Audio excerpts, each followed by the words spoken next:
I never expected my life to sink into darkness, yet it all began with a simple, innocent phone call. My wife, whom I trusted, had been lying to me for years. I heard her giggle, a sound I hadn't heard since our honeymoon, and my world fell apart. She was not alone. She was among my so-called buddies.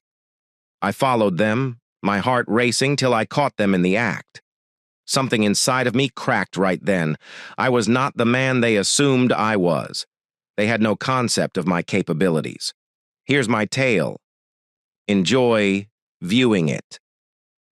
As my mind cleared, I began to observe my surroundings. The gloomy light in my basement workshop, coming from the partially open door, complemented how I felt. One of the rackets I had been repairing earlier was still tightly gripped in the vise on the workbench. I could hear our two youngest children playing on the other side of the wall and watching a Disney movie on the VCR.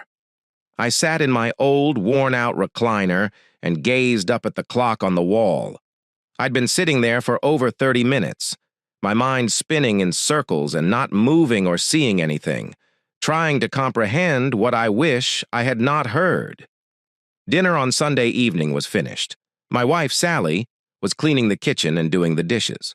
While I was down in my workroom changing the grips on many of my rackets for the upcoming autumn racquetball leagues, I remembered how much I had enjoyed playing racquetball for the previous 7 or 8 years. I normally played a few mornings a week before going to work as an engineer at General Motors. In addition, I participated in an evening league each fall, winter, and spring. I was happy of how proficient I had gotten in such a short period of time, and I consistently placed in the top categories. I also participated in local tournaments many times a year, often finishing near the top. Playing racquetball on a regular basis helped me maintain my weight of around 200 pounds on my 6'2" frame. Our 7-year-old daughter Jessie had come down to the playroom to watch her favorite movie, and our 4-year-old baby Allison had followed suit. Allie was at the age where Jessie couldn't go anywhere without wanting to accompany her. Fortunately, Jessie didn't appear to mind this yet. I was concerned about the day when she would grow up and everything would change. Our son Jason, who is now 9 years old, was aware that he was a boy and the oldest kid. He thought he shouldn't have to play with his younger sisters. He was presumably in his room working on model planes and cars. Fortunately, Jason resembled me and other members of the Robinson family. He had brown hair, hazel eyes, a strong jaw, and a notable but not large nose. Jessie shared Sally's red hair and delicate features. Allie had golden hair, and despite her young age, she appeared to have a combination of both of our characteristics. I eventually finished repairing the grips of the 3 rackets I had in my exercise bag. I was checking the string tension and realized that a few of them would require new strings. Every week during a league match, something seemed to go wrong, such as a broken string. I checked on the girls who were watching The Lady and the Tramp before returning upstairs. As I proceeded quietly up the stairs, I saw that the basement door was slightly open. I could hear Sally's sweet voice over the phone. I considered surprise her for fun, despite the fact that we had previously spent some time together that morning. I was in the mood for some light-hearted entertainment. I moved closer to the door and looked inside to see where she was. Great. I grinned cheerfully. Sally was leaning against the kitchen countertop. She has her back to me. She was dressed in tight pants and held the phone to her ear. Her shirt was untucked and falling carelessly, revealing her naked midriff and a small portion of her bra. Her red hair was in a ponytail, which bounced as she spoke. Even after 3 children and 11 years of marriage, Sally still looked wonderful. She was around 5 or 6 inches tall and weighed under 130 pounds. By exercising regularly and eating healthily, her curves had softened with time and experience, but she appeared more attractive than she had when we married. She was 23, and I was only a year older. The kids may have slowed our intimate moments throughout the years, but we still made time for each other a few times per week. As I carefully opened the door wider, I could hear some of the conversation she was having on the phone about the schedule for Tuesday and Thursday from 9 to 3. I heard what she said. She paused to listen to what the other person was saying. Yes, I can talk. Phil is in the basement, with the girls. Why? Yep. I agree, Debbie. I've been thinking about it a lot recently. This weekend. I do not think we have any plans. I could probably do it. Now, I understand she was speaking with her friend and supervisor, Debbie Bradshaw. It seemed like they were preparing for their typical weekend shopping trip. This happened 3 to 4 times per year. I slowly pushed the door open a little more and prepared to make a rapid move for the prize that was appealing to me. But then I paused, perplexed by a weird sound. Sally was laughing. What in the world? She giggled again as she listened to what Debbie was saying. What truly startled me was that I hadn't heard Sally giggle like that since our honeymoon. Then she whispered gently, and I got what she said. I'd like to do it again before the water comes off. That reminded me of a conversation I overheard in a bar a few months back. Suddenly, I felt woozy. I leaned back on the basement step before softly closing the door behind me. Sally continued to chuckle and practically whisper into the phone. I could hear some of her words. The last time truly made me giggle. Yes, I understand. Yes, both of them. Tell them we will see. Cannot wait. I stood silently in the dark stairwell as she ended her call. I did not want her to know I was there. So I turned around and went silently back down the stairs to my workshop. I slumped into my chair, recalling a talk from last spring. It occurred following one of our final games in the Wednesday night racquetball league. We used to go to a bar approximately once a month for drinks. After an hour, just John Harrison, Craig Davis, and I remained. John and Craig were great buddies who had started performing at the Oak Park Y just a few years before. John liked beer, whilst Craig preferred soft beverages. Craig was an alcoholic who had stopped drinking some years before. I heard that his only problem with drinking was that he found it difficult to perform after a few beers. This definitely worried his wife. Craig still enjoyed going to bars and would always join the group when he could. Both were married. John had 2 children and Craig had 1, as usual. After a period of talking about the games, we moved on to women and their relationships. After a dozen nights at the pub with these 2, I discovered they didn't mind joking about their marriages. They sometimes seemed unduly interested in my marital and personal life, which made me nervous. At least once, I departed after only 1 drink to dodge the topic. On this particular night, Craig was making fun of John's wife, Mary. She wanted him to have a really personal procedure. I assumed they were discussing a treatment I had heard about, so I mentioned that Sally had asked me to explore it as well, so she could stop taking her medication. But we hadn't reached an agreement about it. Craig continued to smile, but John became uncomfortable. Oh no. She wants him to have his wart removed. Craig burst into laughter. Feeling perplexed, I asked, "What do you mean?" "I don't comprehend." John's face flushed slightly, but he stated that he has had a common wart a few inches back from the tip of his thing since he was a teenager. I couldn't stop laughing this time. I'd seen him in the shower before and knew he wasn't as endowed as he claimed. He explained that the wart had developed over the last few years and was beginning to worry his wife. John argued that the wart was crucial to their connection. He stated that when they were together in a certain position, it was optimal for her pleasure. He jokingly referred to it as his delightful little helper. But Mary remained firm. She wanted him to have it removed, even if it meant losing something valuable. She'd lost out on this bargain. John didn't appear to be angry that his wife was missing out. He was more anxious about losing an advantage he had while speaking with other women. His term was frequently mentioned in conversations and drew a lot of attention when he attempted to captivate women other than his wife. Around that time, I decided that things were getting too messy and left. Now I sat in the dark, thinking about that talk. I couldn't believe Sally would be involved in anything like what her phone call implied. Sally knew John and Craig were my racquetball mates. I had mentioned them several times before, and their names appeared on the match schedules I kept on our calendar. However, as far as I knew, they had never met. Despite my best efforts to ignore it, my mind continued to connect the dots. I felt a hard knot in my stomach. I became concerned and began to sweat.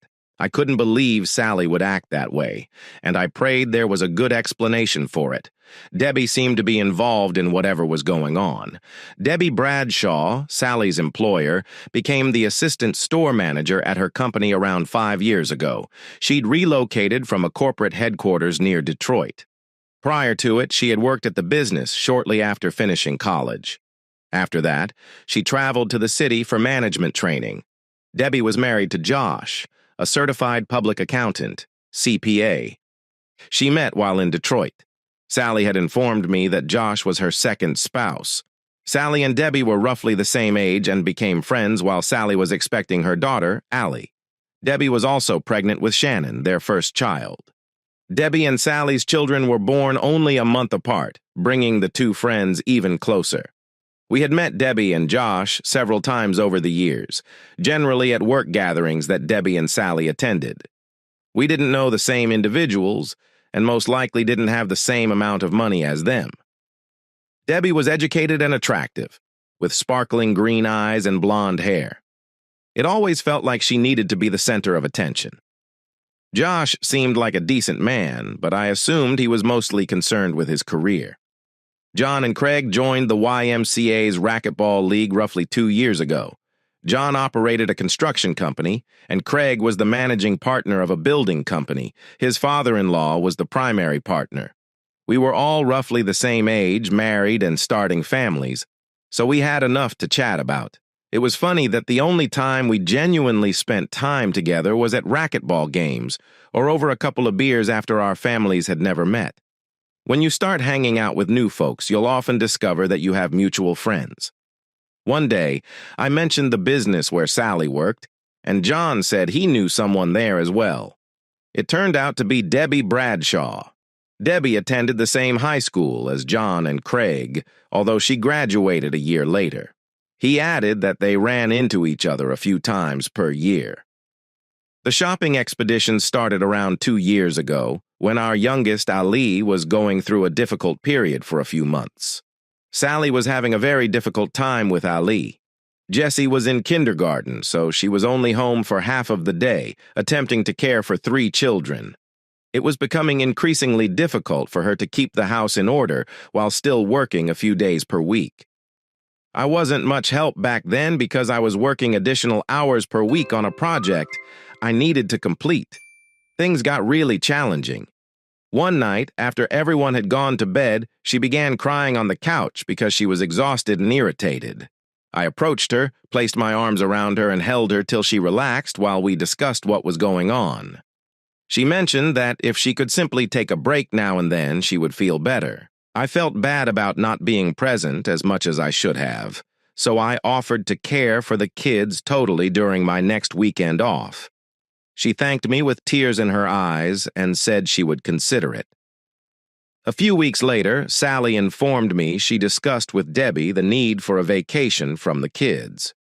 Debbie recommended that they go shopping together at several posh malls in Detroit's suburbs. She was confident that her husband would not mind, despite my reservations about allowing her to buy at an expensive mall with a credit card. I agreed.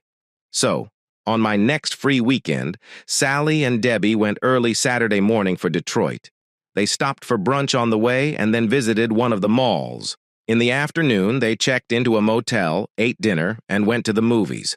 Before she left, I requested her to phone me as soon as she checked in. She gave me her phone number and room number. The next day, they checked out, had brunch, and went to another mall before returning home about 5 p.m. Sally was really grateful for the trip. When she walked in, she hugged and kissed me and enthusiastically discussed the businesses and restaurants. That night, we had a great time together. She didn't go overboard shopping, but she did get a few lovely things for herself and the kids. I was glad for her, and the kids had done well for me, so I had no complaints. That was more than 2 years ago now. Following that weekend, shopping trips became a regular occurrence. Every 3 to 4 months, the two of them would leave on Saturday morning and return late Sunday afternoon. I didn't mind. I like spending time alone with the kids, and it appeared to make Sally happy. I tried to think of anything that felt different since the trips began. I remembered that the second time she departed, she returned in a very different mood than the first. For some reason, she appeared depressed and on edge. I asked her about it that Sunday night. She replied nothing was wrong, but she had started her period, which I knew made her feel low at times. That night, nothing transpired between us. I started thinking about it and realized that after our first time together, we never had that wonderful moment when she returned. It didn't happen for several days after that, but we always spent time together before she went for her vacations as the dates approached. Sally was always quite pleased, almost enthusiastic. I hadn't noticed it before, but I'm starting to wonder why. Just then, I heard Sally call from the top of the stairs. "Phil, it is time for the girls to take a bath. Could you send them up?" I sat there, trying to collect my thoughts. "Phil? Can Phil hear me?"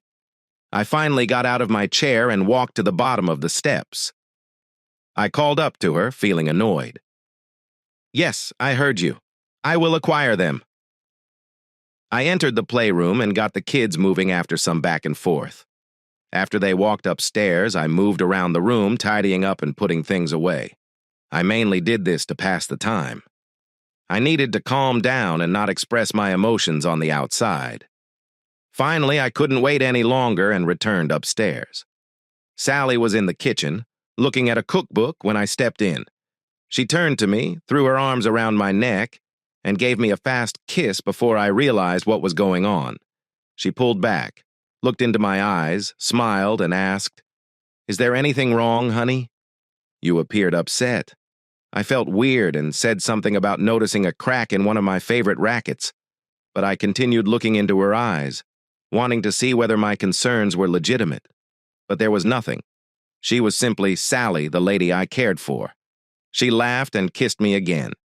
After a minute, she stated, "Debbie called while you were downstairs. She asked whether we could go shopping next weekend." Like she spoke, her eyes altered, like if a shadow had passed over them. As I observed her, she blinked and turned away from me. I could tell she was hiding something. I wondered how long this had been going on. I quickly tried to think of a way to postpone our vacation until I could figure something out. "Don't we have plans for next weekend?" I replied hesitantly. "Nothing on the calendar," she said. I thought there was a VFW event on Saturday night that we could attend. I spoke carefully, hoping to bring her on board. Sally drew back and stared at me attentively. "Phil, you know I dislike those things. I don't care if Dad goes. All you do is speak about the army and drink a lot. It's quite dull for me. So, if you want to go, you can hire a babysitter while I am away. So how about we take the kids somewhere exciting this weekend? Cedar Point will only be open for a few more weeks before closing for the year, and we have yet to take Allie there. She is old enough to have fun now," I replied, attempting to explain myself. Sally frowned and her cheeks grew crimson, indicating that she was quite furious. "We just took the kids to Mackinac Island a few weeks ago." "What is wrong with you, Phil? You never bothered about my shopping trips previously," I responded, feeling a little angry. "Forget it. I just figured we could spend some time together. You and Debbie can have fun. I'm going upstairs to help the kids with their bedtimes." I turned and climbed the stairs to the bedrooms. Halfway up, I looked back and noticed Sally eyeing me with an odd expression. The rest of the night, I kept quiet and avoided actual conversation with her. As with most work nights, I went to bed before Sally. I laid there, trying to sleep. Later, I heard her go in and go to the restroom to change into her pajamas. When she climbed into bed, she nestled against my back. She wrapped her arm over me and gently said, "Phil." "Phil." I maintained my breathing slow and regular, pretending to be asleep. After a while, she gave up and turned away from me. I could tell from her breathing. When she finally dozed off, I rolled onto my back and glanced at the ceiling, trying to gather my thoughts. I reflected on my life and how I got up here. I grew up less than 20 miles from where we are today. It was a regular middle-class household consisting of my mother, father, older sister, and me. Jason, or Jace as everyone called him, was my best buddy and the most thrilling part of my upbringing. His family lived at one end of the street, while mine lived on the other. We met in 4th grade and have been great friends since. If he wasn't at my place, I was at his. Not a week passed without one of us sleeping at the other's place. He was usually full of enthusiasm and pleasure. Jace was always the funniest one, cracking jokes and giggling. He made friends wherever he went. I was more quiet and thoughtful.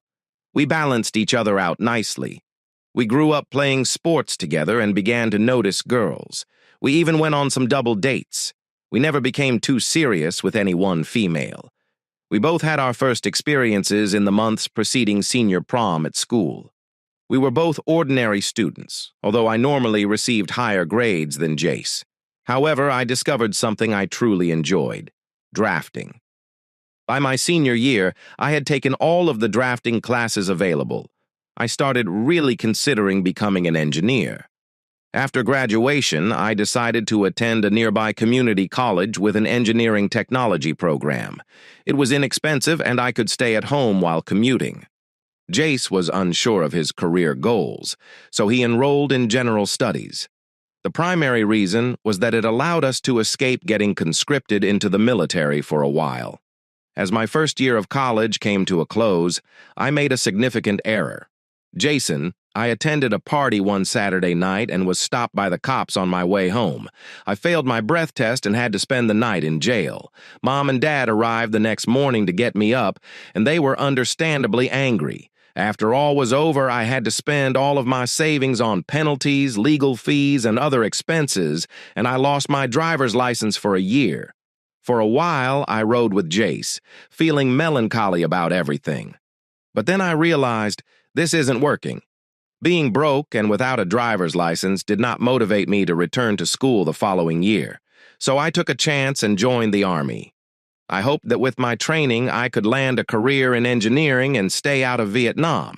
At least that is what the recruiter promised me. He clearly lied when I told Jace about my plans. He readily agreed to accompany me. We accepted the recruiter's offer to sign up together and train side by side. Basic training was difficult, but manageable. Halfway through, we took a series of tests to determine which careers would best suit us. The Army determined that we would be effective as fire direction control specialists. This employment required them to use a device known as an FDC computer, which was just a sophisticated calculator. It assisted us in determining distances, directions, and the amount of explosive material to utilize so that artillery shells might reach their intended objectives. Following basic training, we were assigned to Fort Sill to learn our new job.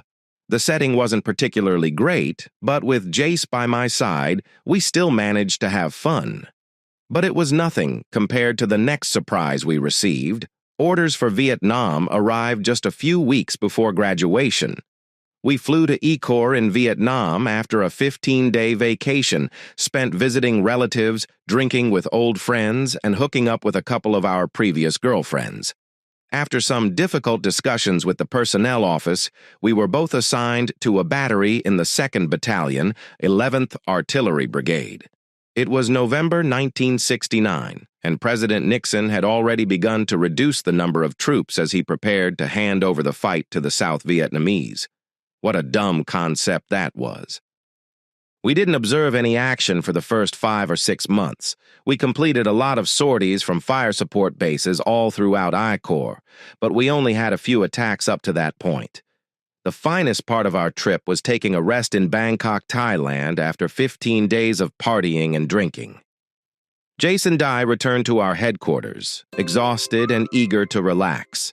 When we learned that our battalion had joined the 3rd Brigade, 101st Airborne, while we were away, no one appeared really interested.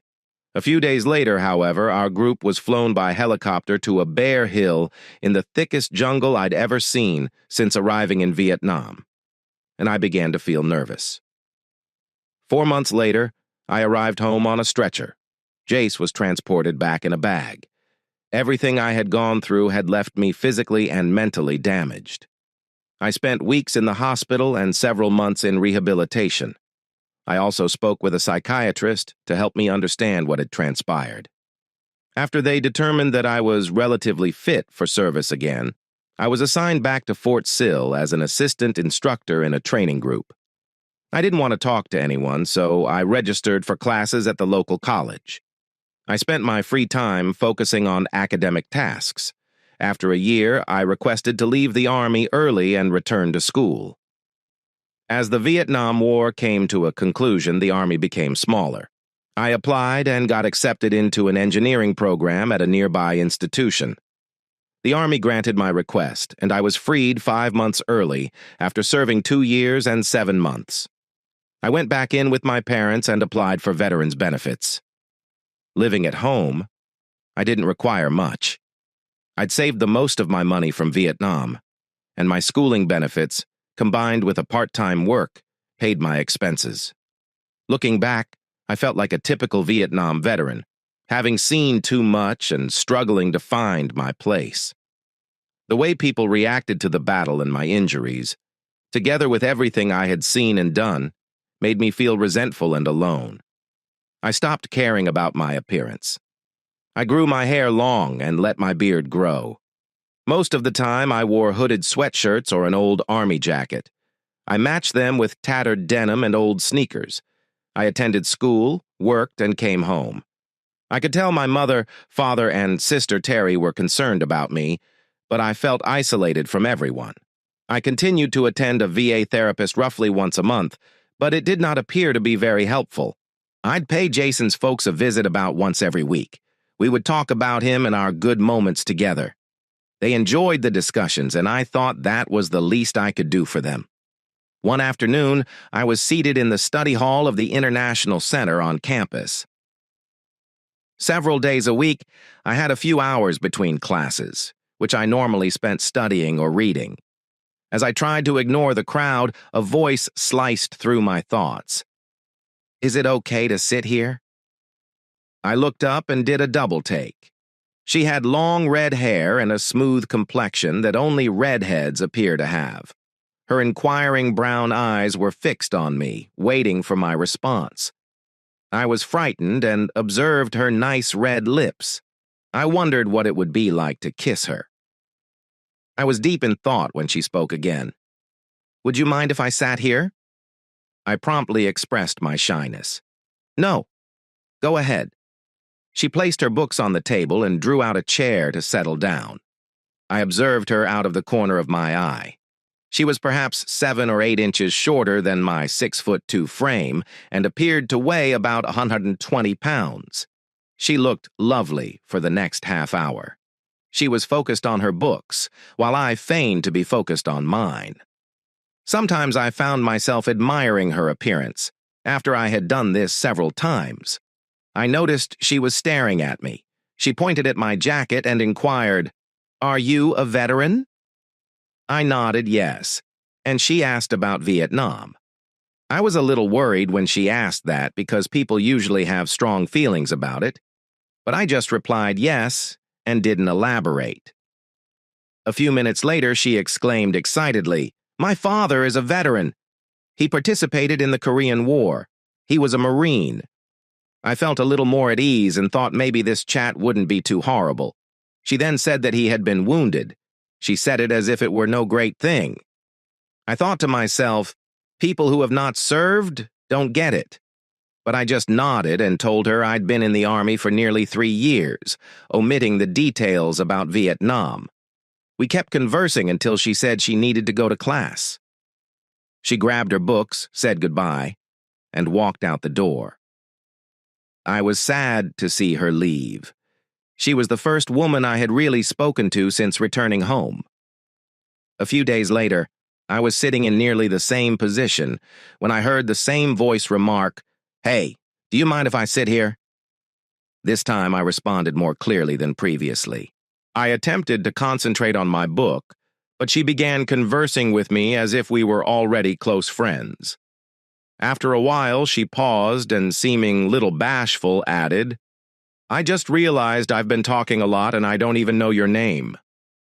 Feeling a little embarrassed, I extended my hand and said, "It's Phil, Phil Robinson." She grinned and responded, "My name is Sally Baxter. Nice to meet you." We realized that we both had extensive breaks between classes on Mondays, Wednesdays, and Fridays. Over the next few weeks, we talked during the majority of our breaks. I found out a lot about her life, including her family, friends, and ambitions for school and career. Aside from being attractive, she was kind and easy to chat to. Her pleasant demeanor reminded me a lot of Jay. I found myself telling anecdotes about my family and school, but not much about the Army. To be honest, I enjoy listening to her more. She could have read anything to me, and I would have paid attentively. I was really attracted to her. She made me want to care about more than just education again. After our second encounter, I began shaving in the morning for the first time in weeks. After the third or fourth time, I got a haircut and started dressing nicer. My mother saw the change in me right once and began asking questions. I sheepishly told her about the girl who had piqued my curiosity. She teased me a little, but I could see she was pleased for me. A few weeks after we met, I worked up the guts to ask her out on a date. She smiled and promptly replied yes. She, like me, was traveling from home to school. After agreeing to let me pick her up on Friday night, she chuckled and remarked, "Just so you know, my father can be tough on guys who ask me out. Are you certain you want to go through with this?" I gazed into her eyes and responded, "Sally, I believe that if I get to go out with you, I can handle your father for a few minutes or even longer," I thought to myself. Her cheeks flushed and she exclaimed, "Oh my, you're such a flatterer." I observed she blushes easily. On Friday night, I knocked on her door, and a friendly woman answered before I could say anything, saying, "You must be Phil. We have been waiting for you. Please come inside." She took my hand and led me in. As she did so, she cried out to Jack, "Sally's date is here." Then she turned to me with a loving grin and told me not to worry about Sally's father. "He's not as dangerous as she claims. I'm Emily," she spoke, shaking the hand she was still holding. When her father walked in from the kitchen, I had no idea how to reply. He was a large man about my height, who weighed approximately 30 pounds more than me. He appeared solid and not overweight. "I'm Jack," he remarked in a strong voice, extending his hand and looking directly at me. "Phil Robinson," I responded by shaking his hand firmly. "Come inside the family room. We can talk for a few minutes while Sally finishes up." He advised that the three of us walk through the kitchen to a nice area with wood paneling. A television sat in one corner, surrounded by a sofa and a pair of comfortable seats. A fireplace occupied one side of the room, with a mantel running along the wall. There was a gorgeous wooden box in the shape of a triangle containing a folded American flag. On the opposite side of the shelf was a wooden box with a glass front. I'd seen identical things in stores throughout my Army days. They were used to display military accessories such as patches, ribbons, and medals. An M1 Garand rifle was displayed in the center on a stand. It featured a glossy hardwood handle and a leather strap. It appeared to be really strong and severe. Above the rifle was a framed Marine Corps flag. Everything about it felt intensely powerful. Jack caught me looking at the shelf and expressed his pride. "I served as a Marine in Korea. I hoped to stay longer, but I was hurt in a combat near Busan. Then I was hurt again while fleeing from Chosun Reservoir. I could not pass the physical after that." I nodded and responded, "Yeah, Sally mentioned that." "It's been tough. Sally mentions that you are a Vietnam veteran," Jack inquired as the three of us settled in. "I stayed there for a time," I replied, feeling little apprehensive. "What did you do when you were there?" "I worked as a fire direction control specialist in an artillery battery," I explained. He nodded. "What are the most powerful artillery pieces in Vietnam?" "Were you stationed?" Emily added. You have to excuse Jack. He is a huge fan of military history. He understands a great deal about the war. That is okay. Our battery was active all across I-Corps. Jack looked at me as if he didn't know if I was a real soldier like him or someone who had stayed behind. However, Marines frequently held negative attitudes toward soldiers. I-Corps, that was Marine territory. By the time I arrived, most of the Marines had already left. Jack laughed a little. Yeah, Vietnamization. Nice phrase. That means take this country. It is yours. Now, Jack, it is not over yet. Emily claimed it was almost finished. Simply wait and see. He insisted on glancing at her. I was relieved when Sally walked in. It was evident that this conversation could go on indefinitely, and the last thing I wanted to discuss was Vietnam. We spent a few minutes talking about school and our plans for the evening. Then we said our goodbyes and departed. That night, we went out to dinner and a movie. I don't recall much of it because I was so focused on our chat. In the theater, we sat together with our heads almost touching after the film. We didn't want the evening to finish, so we stopped for a drink. I brought her to her door only a few minutes before she was expected to arrive home. As I stood there, hesitant, I wanted to hold her and kiss her, but I was also frightened of ruining the pleasant evening.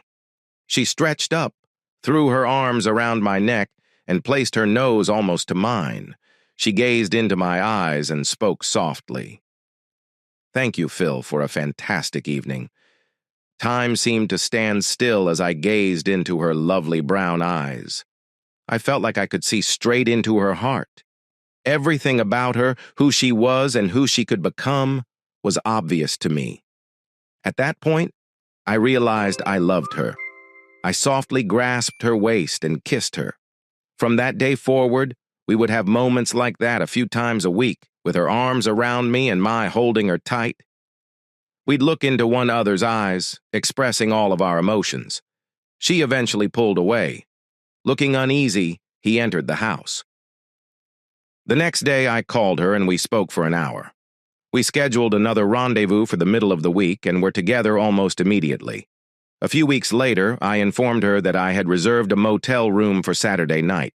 She reddened, as she often did, before smiling and nodding. That evening was everything I had hoped for. We had some previous experiences, but we were still learning about each other. There were a few difficult moments when she discovered my scars from Vietnam, but I convinced her that the doctors had helped me heal and that I was fine. As we slept together after that first magical moment, I could feel her tears on my neck and shoulder. I muttered quietly in her ear, "Sally, I love you." I know you don't want to hear it yet, but I can't keep it from you. Sally drew her face back and stared down at me. I could see tears in her eyes and a grin on her lips. I love you, Phil. I never imagined it could feel like this. I want to be like this forever. I chuckled in relief and kissed the tip of her nose. I am not sure about forever, but I know I want to do this again and again. She laughed and groaned playfully as I approached her. Oh, Phil, whatever you want, just tell me. For the first time since losing Jace, I felt at ease and pleased. I believed that everything would be fine. I could imagine a future with someone I loved and who loved me back. By the time we left the motel, fatigued and delighted in the early morning light, we decided we wanted to spend the rest of our lives together. We discussed everything that night, including our dreams, marriage, children, where we wanted to live, and what we wanted to accomplish in life. Even though Sally was a year younger than me, she was 1 year ahead in school. She was scheduled to graduate at the end of the spring, whereas I would finish a year later. We planned that after Sally graduated, she would begin working, and we would wait to marry until I finished school. In the meantime, I'd look for an apartment where we could stay together till then. A week later, I drove Sally home to meet my folks. My father, Dave, worked as a tool maker at General Motors. Since my sister and I started high school, my mother, Donna, has worked as a part-time teacher's aide. Sally and my parents got along really well. My mother later stated that they liked Sally not only for who she is, but also for helping me come out of my shell. I'd changed a lot. I was quite happy. I couldn't stop smiling for most of the time. I was so cheery that the following time I met my therapist, he asked me to leave and advised me not to come back for a while. There was still some friction between Sally's father and me. I believe he was concerned about the boy who had captured his youngest daughter's heart. The fact that we were so close made things harder. The look on his face when we discussed living together before marrying was frightening. Everything changed a few months later when Jack and Emily invited us to supper. After the meal, Jack and I went into the living room, while Sally and her mother remained in the kitchen, putting away food and conversing. After we had discussed the normal topics for a few minutes, Jack halted and remarked, "Sally noted that you have some major scars from Vietnam. She was intrigued as to how you acquired them." I looked away because I was shy for some reason. "Yeah, it's not something I want to talk about, especially with her." Jack nodded and said, "I get it. People who have not been there frequently don't comprehend." After a minute, he said, "Phil, you made it sound like you didn't see much combat over there." I paused and replied that I really didn't, until the final firebase I was at. Following a little delay, he inquired as to which firebase it was. I paused again. "Ripcord." Jack's eyes widened. "Ripcord. Were you at Ripcord?" I nodded my head. "Summer of 1970, he asked with a serious expression. I nodded again. I was amazed that he knew about Ripcord. The Army had worked hard to keep the conflict quiet because so many people had died. It was easier for them because President Nixon was also preoccupied with the fighting in Cambodia at the time. Just then, Sally and her mother returned to the room, and we started talking about school and Sally's forthcoming graduation. Jack and I never discussed my service again. But from that day on, Jack treated me like the son he wished he had. Things began to move rapidly after that. Sally received high marks during her graduation. She got an excellent job as an assistant buyer at a local retail store. She spent as much time as she could in my apartment, but her parents made it obvious that she could not live with me full time. I finished school on time and began working as a draftsman for General Motors before graduating. We were married 2 months later. Because we both worked, we were able to purchase a little Cape Cod home on a large lot. This allowed us to expand our home as needed. 1 year later, our son Jason was born. He was named after my best friend, and he was awesome. 2 years later, we welcomed a daughter called Jessie. We felt we were done having children at that point, but after much deliberation, we chose to have another child. 3 years after Jessie, we welcomed Allison.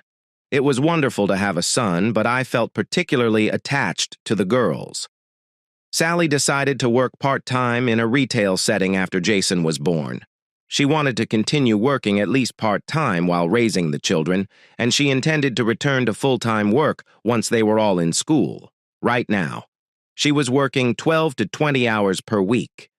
It worked out well because she received a significant employee discount, which was helpful given the high cost of buying clothes for the kids. My job has changed significantly since I started. Initially, I focused on converting part designs into computer codes for equipment used in product manufacturing. By the time Allie was born, we were just beginning to see the first design software being developed, and the company recruited me to be part of a team that learned how to use it. Life was good. We earned enough money to buy 2 automobiles and a wonderful, warm home. During our children's childhood, we added a bedroom, a bathroom, and a fully finished playroom. We were fortunate to have 3 healthy, delightful children. We had a lot of fun as a family doing various activities. Every year, our family went on at least one trip together. Sally and I also made arrangements to send the kids to their grandparents' house for a long weekend just for us, twice per year. I always thought our marriage was strong. We were close and had many joyful occasions. Sally was always willing, and I think she enjoyed being with me. Sometimes she appeared to be quite excited, which made me happy as well. We both felt comfortable beginning those intimate times together. We were never bashful in expressing our love. We hugged, held hands, and touched each other frequently. I would look at her, then at other spouses and their wives, and realize how fortunate I was. I often told her this. I felt we shared the same spark and connection. We had it 10 years ago, but now I wasn't sure. I could feel my life unraveling. I struggled to sleep most nights and probably only got a few hours of sleep. I opted not to work out at the Y the next day. Instead, I entered the office, closed my door, and gazed at the wall. I realized I needed to devise a strategy to figure out what was happening. I could ask Sally what occurred, because she had never lied to me before. But if she was already hiding something, would she tell me now? How can I be certain?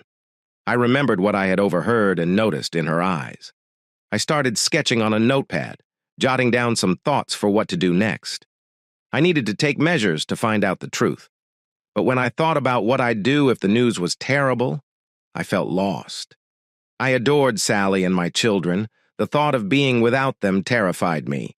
Even terrible was the possibility that Sally might not truly love me. For the next 4 days, I felt like a zombie at work and home. I could not think of anything else. Sally didn't notice anything unusual until Jess stated that Dad didn't look like himself. I assumed it was simply because I was thinking about work. On Tuesday, I resumed my normal routine and went to play racquetball before work, just as I always done. John was present, as was Craig. I realized I'd never seen John without Craig, or the other way around. It occurred to me that if John was up to something, so was Craig.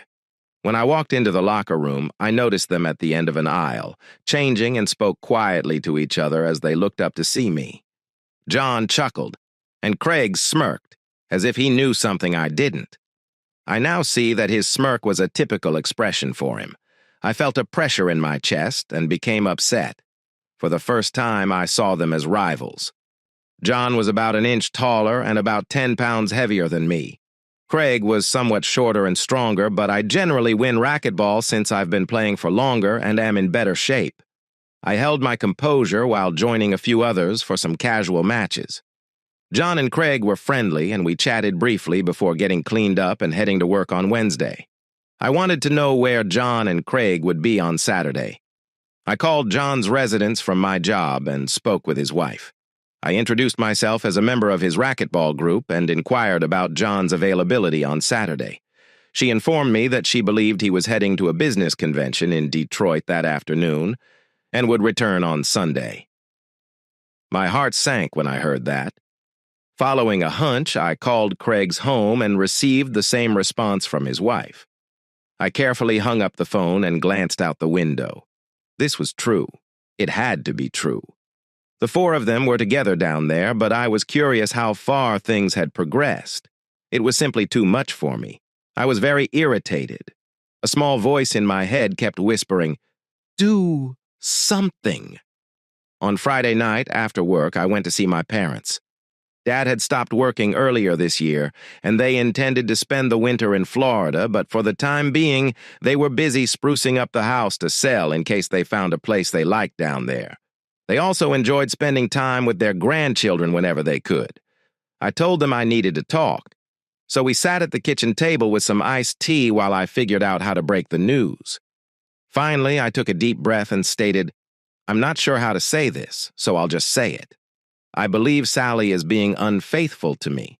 As soon as I mentioned it, tears began to fall, and I could barely hold back my sobbing. It was the first time I'd shouted those dreadful words aloud.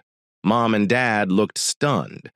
"No, that can't be true. Not Sally. She would not do that to you. She would not do that to you." Mom whispered, "Why do you think that, son?"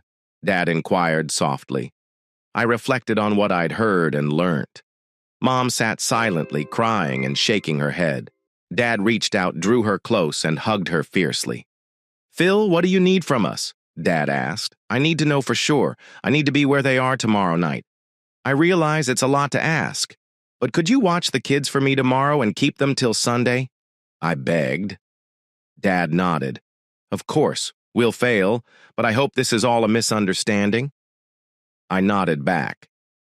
Yeah, I agree, but it's difficult to understand how that could happen. Shaking my head, I stood up and went when I arrived home. Sally was joyfully strolling around, finishing her food. She spun around when I entered the kitchen, placed her arms around my neck, and kissed me. The kids are in the recreation room, and dinner will be served in about 20 minutes, she replied with a smile. I could see she was enthusiastic about the weekend ahead. She seemed to have a bounce in her step. I suddenly remembered how long it had been since we had been close. We generally had special times during the week, but we missed them this time. I'd been feeling sad lately, and some nights I used sleeping medications to help me sleep. Sally hadn't mentioned anything about it, and I was curious how she felt. I paused, but then replied, "Honey, I just realized we haven't had our special time since last Saturday, and you are going to be busy this weekend. Would you like to put the kids to bed early tonight so that we can spend some time alone?" Sally drew her arms back and took a few steps away. I saw her expression alter again, and her grin appeared forced. "Gee, Phil, I'd love to, but I got my period a little early today," she said cautiously. I responded without much feeling.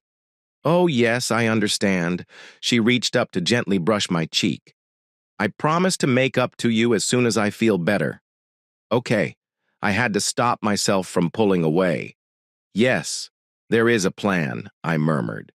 She hugged me and enthusiastically resumed making dinner. I turned and took a slow walk up the stairs to change. Sally's periods have been regular since she began taking the pill. I realized she was waiting for her date tomorrow. If I had any doubts previously, I knew my fury had grown, and that voice inside me was telling me to do something. It was getting louder. Getting through dinner without expressing my feelings was difficult.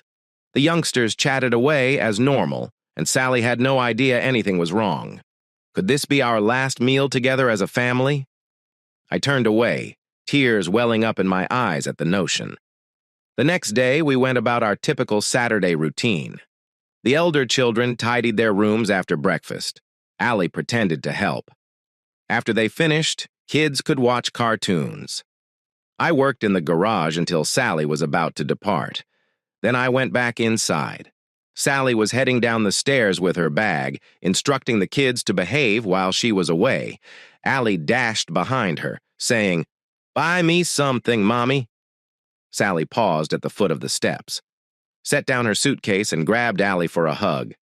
"I will, baby. Be good to Daddy." Sally handed Allie over to me, kissed me, and said, "I have to leave. I am due to pick up Debbie in 20 minutes. I nodded. "Don't forget to call me as soon as you arrive at the hotel." She laughed and responded, "I always do." This is the Red Roof Inn in Rochester Hills. By then she had left. I stood on the porch holding Allie and watched as she drove away without looking back. When she was out of sight, I went back inside and contacted Jace and Jesse. I had at least 2 hours before Sally called to tell me she arrived safely. That was more than enough time to do my tasks. The two of them dashed down the stairs, chatting enthusiastically and asking what I wanted.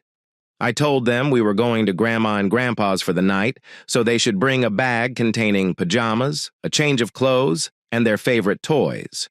With only a few complaints, and without answering all of their inquiries, I got them turned around and returned them to their rooms. I helped Allie load our belongings, and we were soon out of the home and in the car. When we arrived, Mom and Dad were waiting at the entrance.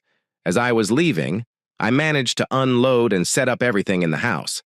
Dad looked apprehensive and replied, "Good luck, Phil." "I hope you are mistaken." I exhaled. "I know, Dad.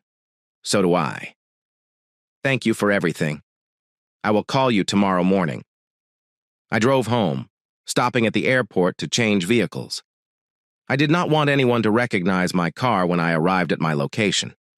A few hours later, I remained in the kitchen staring at the clock. My mind kept replaying everything that transpired this week.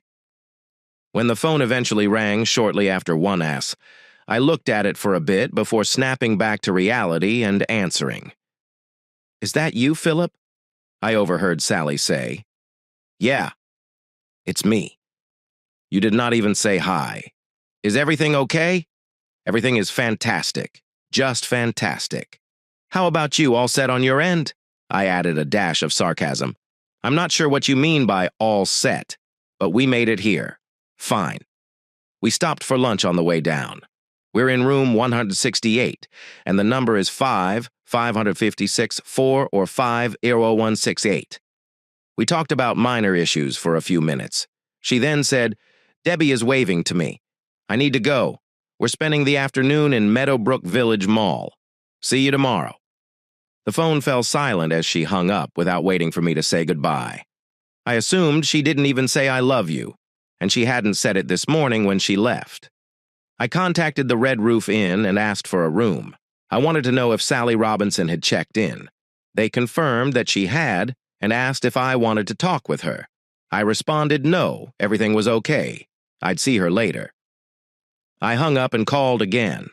This time I inquired whether a John Harrison was registered. They claimed there was, but he had not yet checked in.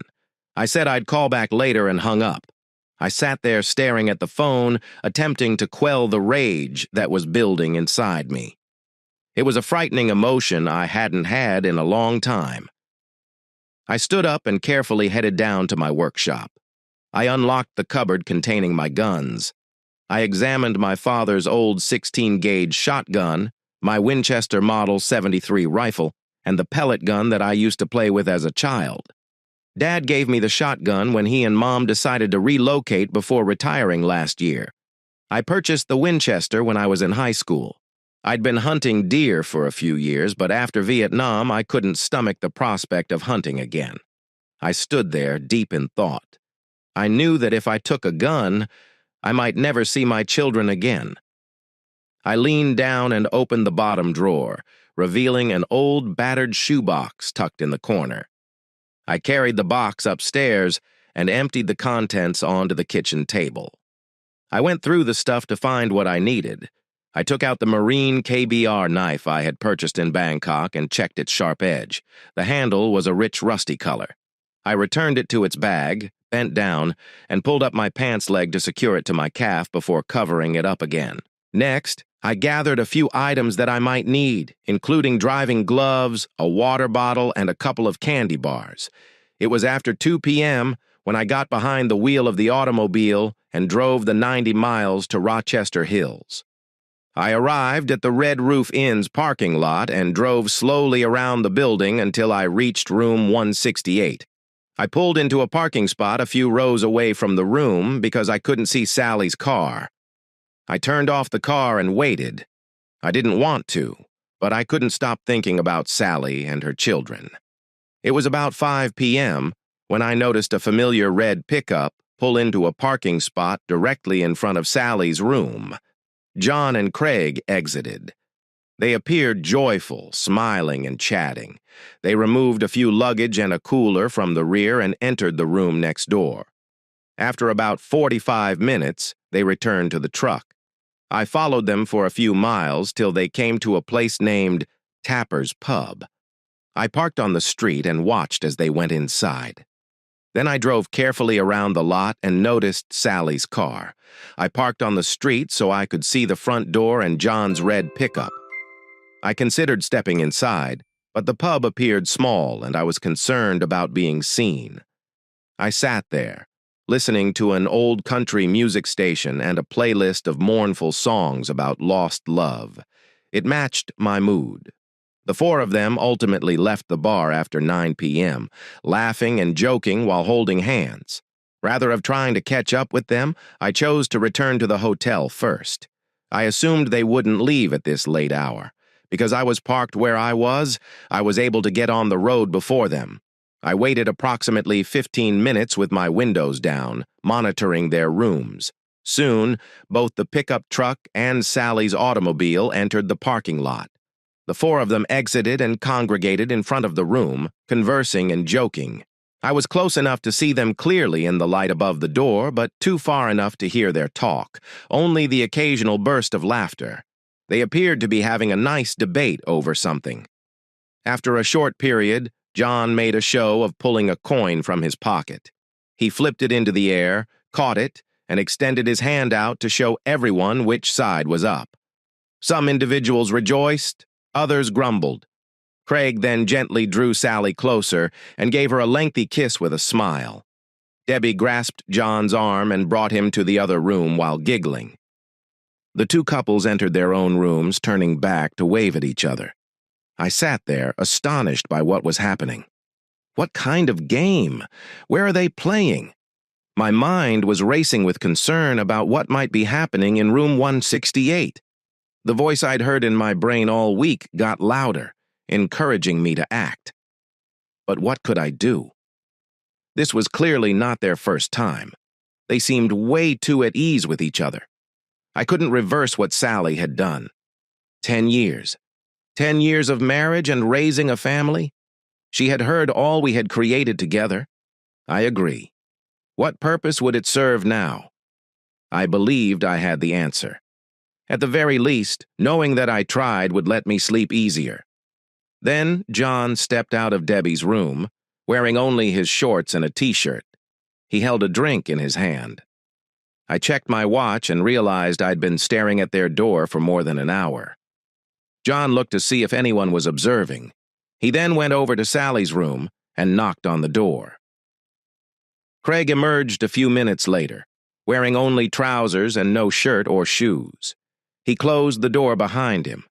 The two of them spoke briefly, while John sipped his drink. Then they gave each other high fives. This time, John went into Sally's room while Craig entered Debbie's. Suddenly, I realized what had just happened. I lost it. Suddenly, I heard a powerful voice in my head cry, "Do something!" I felt a flood of rage sweep over me, and I couldn't hold back longer. I reached over to the other seat, got my driving gloves, and put them on. I got out of the car, focused, and walked rapidly to room 168.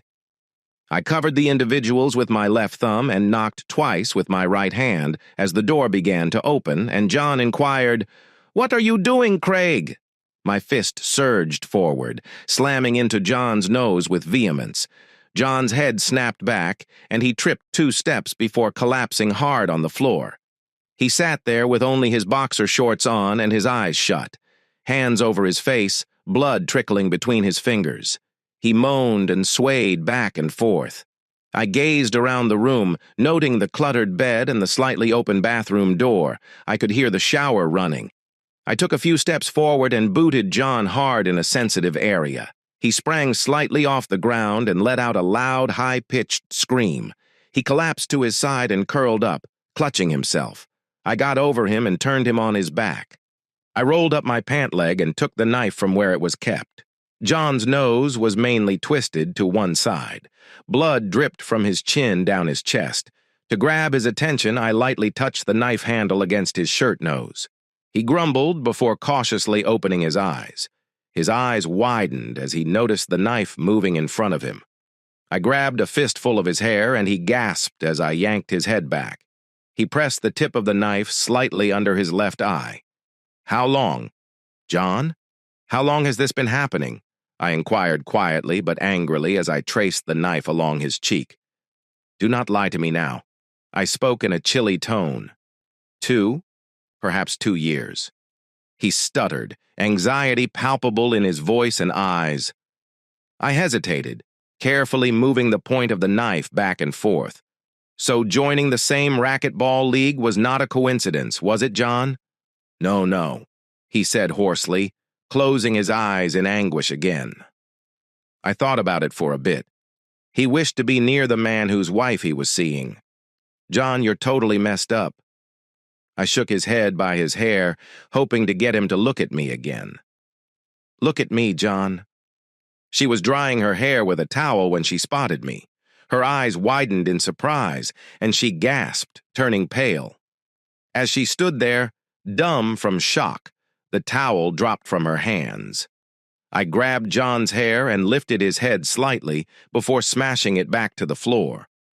I stood up fast, and he groaned and curled back up. John Boy seemed to be out of it. I spoke to her quietly, still clutching the knife. I confronted my wife. She was damp and defenseless. Despite having 3 children, she breathed quickly and maintained a lovely shape. The sole indication of her parenthood was a slight bulge above her nicely cropped hair. She frequently mentioned how hard she worked on her stomach, performing sit-ups and workouts, but she believed she'd never be able to get rid of that small lump. I often kissed her lightly, sliding my lips lower to express my gratitude for everything she had done for our family and the lovely life we enjoyed. However, something else made me even angrier. I noticed colorful marks on her breast and thighs, as well as one just above her left boob. I remembered that these kinds of marks would remain on her skin for days. This could explain why she avoided being seen without clothes for a while following her excursions. I scowled at her before taking a step toward the restroom. She looked afraid and took a fast step back, slamming the door firmly with both hands. I heard a click as she locked it. I turned and walked up to the nightstand beside the bed. I grabbed the phone and swiftly cut the wire with a knife, then returned the knife to its proper location. I turned and approached the front door. As I walked past John, I kicked him hard in the side. I heard a loud crack, then he let out a quick shriek, followed by a long groan. I paused at the door and took one last glance around the room. I screamed angrily and threw my phone at the bathroom door with all my power. It struck the door hard and dropped to the ground, causing someone within to yell in astonishment. I stepped out and slammed the door behind me. I paused for a time, realizing that there was still more to do. I strolled over to the next hotel room again. I covered the people with my left thumb and knocked twice with my right hand. The door opened, and Craig began to speak with a giggle. "You guys are really noisy." When my hand struck him just under the chin, he went straight back, landing hard on the floor. He laid there still. I quickly moved forward and kicked him hard. He continued to remain motionless and silent. I heard a quick cry from the bed and turned up to see Debbie sitting against the headboard. Her eyes were wide as she held a sheet up under her chin. I knelt alongside Craig and checked his pulse. A small trickle of blood flowed from the corner of his mouth, and his jaw hung loosely. He was still alive, but he was out cold. I rose up and walked over to the nightstand beside the bed. Debbie let go of the sheet and let it fall to her waist. Her trembling hands covered her mouth, and her terrified eyes watched me from behind her fingers. "Are you all right, Debbie?" I questioned, staring down at her. I saw a mark on her arm and wondered whether it signified anything. Then I took up the phone and pulled the cord from the wall. I stepped back to the entrance and turned to face her. "If you tell your husband you saw me tonight, simply tell him I said hello." I replied with a grin. Then I changed my mind and replied, "Or perhaps I'll say it myself." I dropped the phone in the corner of the room and walked out, locking the door behind me. I stood outside, staring up at the night sky and taking a deep intake of chilly air. I felt the tension leave me, replaced by a pleasant drowsiness. The anxious voice in my head was gone. It was over, and I knew what had to happen next. The only thing I could do on purpose. I walked to my car to begin the next chapter of my life. Yes. I answered the phone, sounding somewhat sharp. I was irritated by the interruption, despite having waited all morning for it. I had been lost in thinking about Jason, Jesse, and Allie. They were now the most significant aspect of my life. My major concern now was figuring out how to shield them from the consequences of what had occurred. "Phil, this is Jack." "Yes, Jack," I responded with little interest. "What's happening over there?" "Sally was at our house when her mother and I returned from church. She's quite upset and refuses to go home," Jack said, sounding enraged. I checked the time. It was almost 1 p.m., about 14 hours after I had left Rochester Hills. "I'm not sure why she would feel that way." I responded plainly. "She informed me that you were rough with a couple of Debbie's pals, whom she ran into last night." "You really wounded them?" Jack exclaimed, his voice rising. "Hurt them?" They should be grateful that I did not do worse, I replied with a sarcastic tone. Phil, what are you saying? That does not sound like you. I took a moment to consider how to answer. I finally asked him a question of my own. Did Sally tell you where the fight occurred? She stated that incident was outside a restaurant near Rochester Hills. She looked to be trying to twist the story. Her family, her account of events. Sally is your daughter, so I suppose it's correct. I responded slowly. There was silence on the line, and I could tell Jack was processing everything. Phil, I am bringing Sally home. I'd like to figure out what's happening. We need to talk. That is okay. I was not going anywhere. Jack abruptly ended the call, but I heard someone in the background exclaim, No, Daddy, no. I exhaled. I knew it would not be easy. I sat at the kitchen table, sipping my second drink, while flipping through some old photos and souvenirs from my shoebox, when they arrived. Jack strolled into the kitchen, followed by Sally, who tugged his arm. Please, Daddy, let us figure this out. Phil and I need to be alone. I paid close attention to Sally. She had no makeup on. Her hair was messed up and her eyes were red and puffy. She was shivering nervously. She wouldn't look at me as she grasped her father's arm and tried to steer him back toward the door, but Jack would not move. He stood in front of the kitchen table, staring at me. He stared silently at me and the knife next my beer. He finally spoke up. Okay, Phil, what's happening? I gave Sally a teasing glance. Come on, Sally. Explain this to your father. She turned to me, her tone stern. Be quiet, Phil, she said. You and I can work this out. But her eyes indicated that she hoped I would understand. I was annoyed that she felt we could cure everything if we were alone or that she assumed she could push me around. So I determined to be as honest as she had been. Tricky. And she was the one who got her parents engaged in this. I looked Jack directly in the eyes and said, I discovered that Sally and her employer, Debbie, enjoy spending time with friends when they are gone. I completely disagreed with this. I was quite firm about it. Sally gasped and sat down in one of the kitchen chairs. Jack glanced at me in disbelief. No, Philip. Sally would not do that. I do not believe you. I paused for a time before returning to Sally and asking, Show us the truth, Sally. What? What? She said, appearing perplexed. You have heard me. What is wrong? Your father has seen you without clothing before. It will not surprise him. Sally simply stared at me, unable to move. Jack shook his head, as if unable to believe what I was saying. I shrugged and replied, Okay, Sally. Let us try this another way. Please take off your blouse. Only that piece. Sally stood immobile, a terrified expression on her face. Jack began to get irritated with me. He remarked, That is enough, Phil. You are being mean and rude. My glance flickered from Sally to Jack, then back to Sally. I could feel my rage pushing away my sadness. Mean and disrespectful, you say? Not even close, Jack. Let me explain what is actually harsh and disrespectful. If Sally removed her blouse, you'd see what I saw last night in her room. Marks on her skin and a bruise above her right boob caused by another man, I said in a bland voice. Jack swiftly turned to face Sally. The dread on her expression proved I was telling the truth. Jack sank in his chair, as if he couldn't support himself any longer. His face was crushed as he pressed his hands to it and said, Oh no, this will really hurt your mother. Sally's face turned white and tears filled her eyes. Please, Daddy, don't tell Mom we can fix this with Phil, okay? Please, Phil, just please, she begged.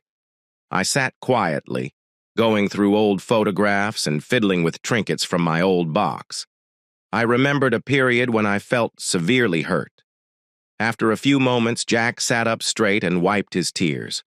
He gazed at me without emotion. What will you do, Phil? He inquired as tears streamed down Sally's cheeks. I considered that question for a time. Finally, I spoke gently. I never talked to either of you about Vietnam or ripcord. I sighed and continued. Really? I never informed anyone about ripcord, including my therapist. I motioned to the pile of stuff on the table. Isn't it odd, Jack, that your generation openly displays military relics, whilst my generation hides them in a shoebox in the back of a drawer? Why do you believe that is? I asked. I saw an old photograph of two young men with sunburned skin, wearing loose jungle garments and dog tags around their necks. They smiled at the camera as if their trip to Vietnam had been nothing but enjoyable. Was I ever so young? I certainly felt older now. I placed the photo on the table between Jack and Sally and began speaking as if I were talking to strangers. Jason and I were left off at Ripcord in May 1971. It was simply one of many bases to which our unit had been sent. We would be flown in with our artillery set up and fire our weapons to assist the men in the jungle before moving on to the next location, after 1 or 2 months. We had been in Vietnam for 6 months and had another 6 months before we could return home. This time, though, things were different. We landed on a bare ridge surrounded by dense, gloomy vegetation. It overlooks a tiny valley near the border with Laos. The valley caused problems for the U.S. soldiers. In previous years, it had witnessed numerous violent confrontations with severe losses. Ripcord Fire Support Base was established to assist 4 battalions of the 101st Airborne Division. They were out in the mountains on both sides of the shore, attempting to prevent the North Vietnamese Army from reaching the coast via the Ho Chi Minh Trail. Unfortunately, it turned out to be a difficult task. Our battery of large guns, a battery of smaller guns, a group of mortars, and a company of soldiers were stationed at the fire base to provide protection. We had 2 helicopter landing areas and a couple companies of support personnel. There are probably only about 400 of us at any given moment. Almost the entire base was underground, with bunkers, trenches, and tunnels. Later, we discovered we were encircled by more than 12,000 regular North Vietnamese Army personnel. I stared at Jack with grief. Doesn't this remind you of anything, Jack? Like your Marines in the Chosun Reservoir? Jack nodded slowly and appeared to drift off, recalling a different time and location. I took a moment to gather my thoughts and memories. The first 6 weeks were not too awful for us, but the troops stationed on the hilltops around us were suffering greatly. We were continually supporting them. From the morning till the evening, helicopters flew in and out. At first, we simply had to cope with sniper fire and automatic gun bursts.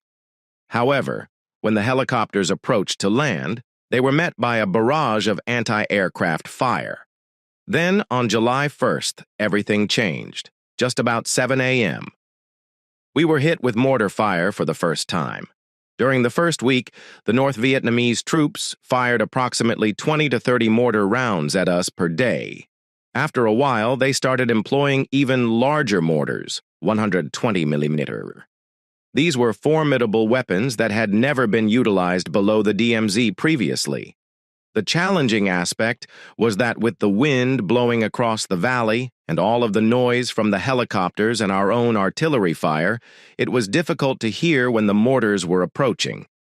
One day that first week, I was sprinting from the mess hall to the fire direction control bunker when a mortar blast threw me off balance.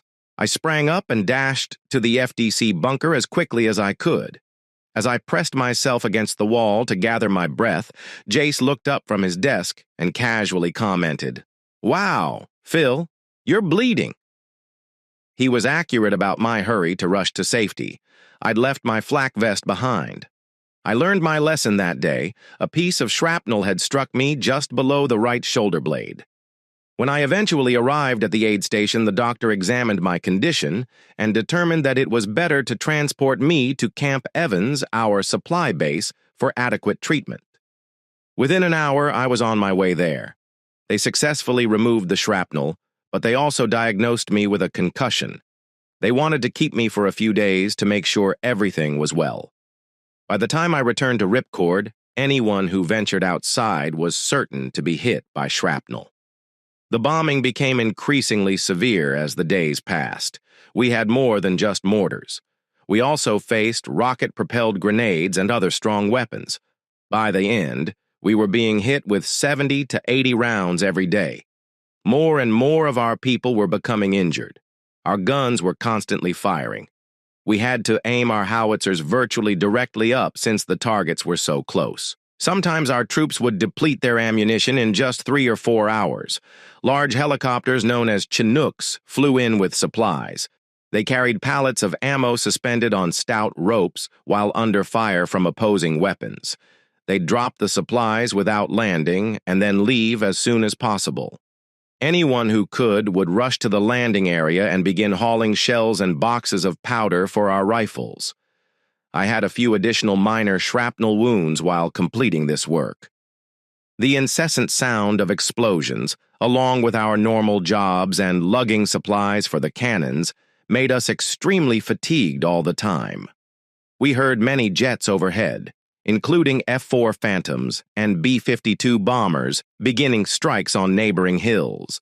The explosions caused smoke to flood the area, and we occasionally had to contend with tear gas used by the enemy, which made breathing difficult.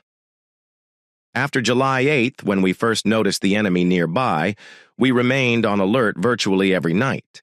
Everyone knew it was only a matter of time until they attempted to attack our campsite.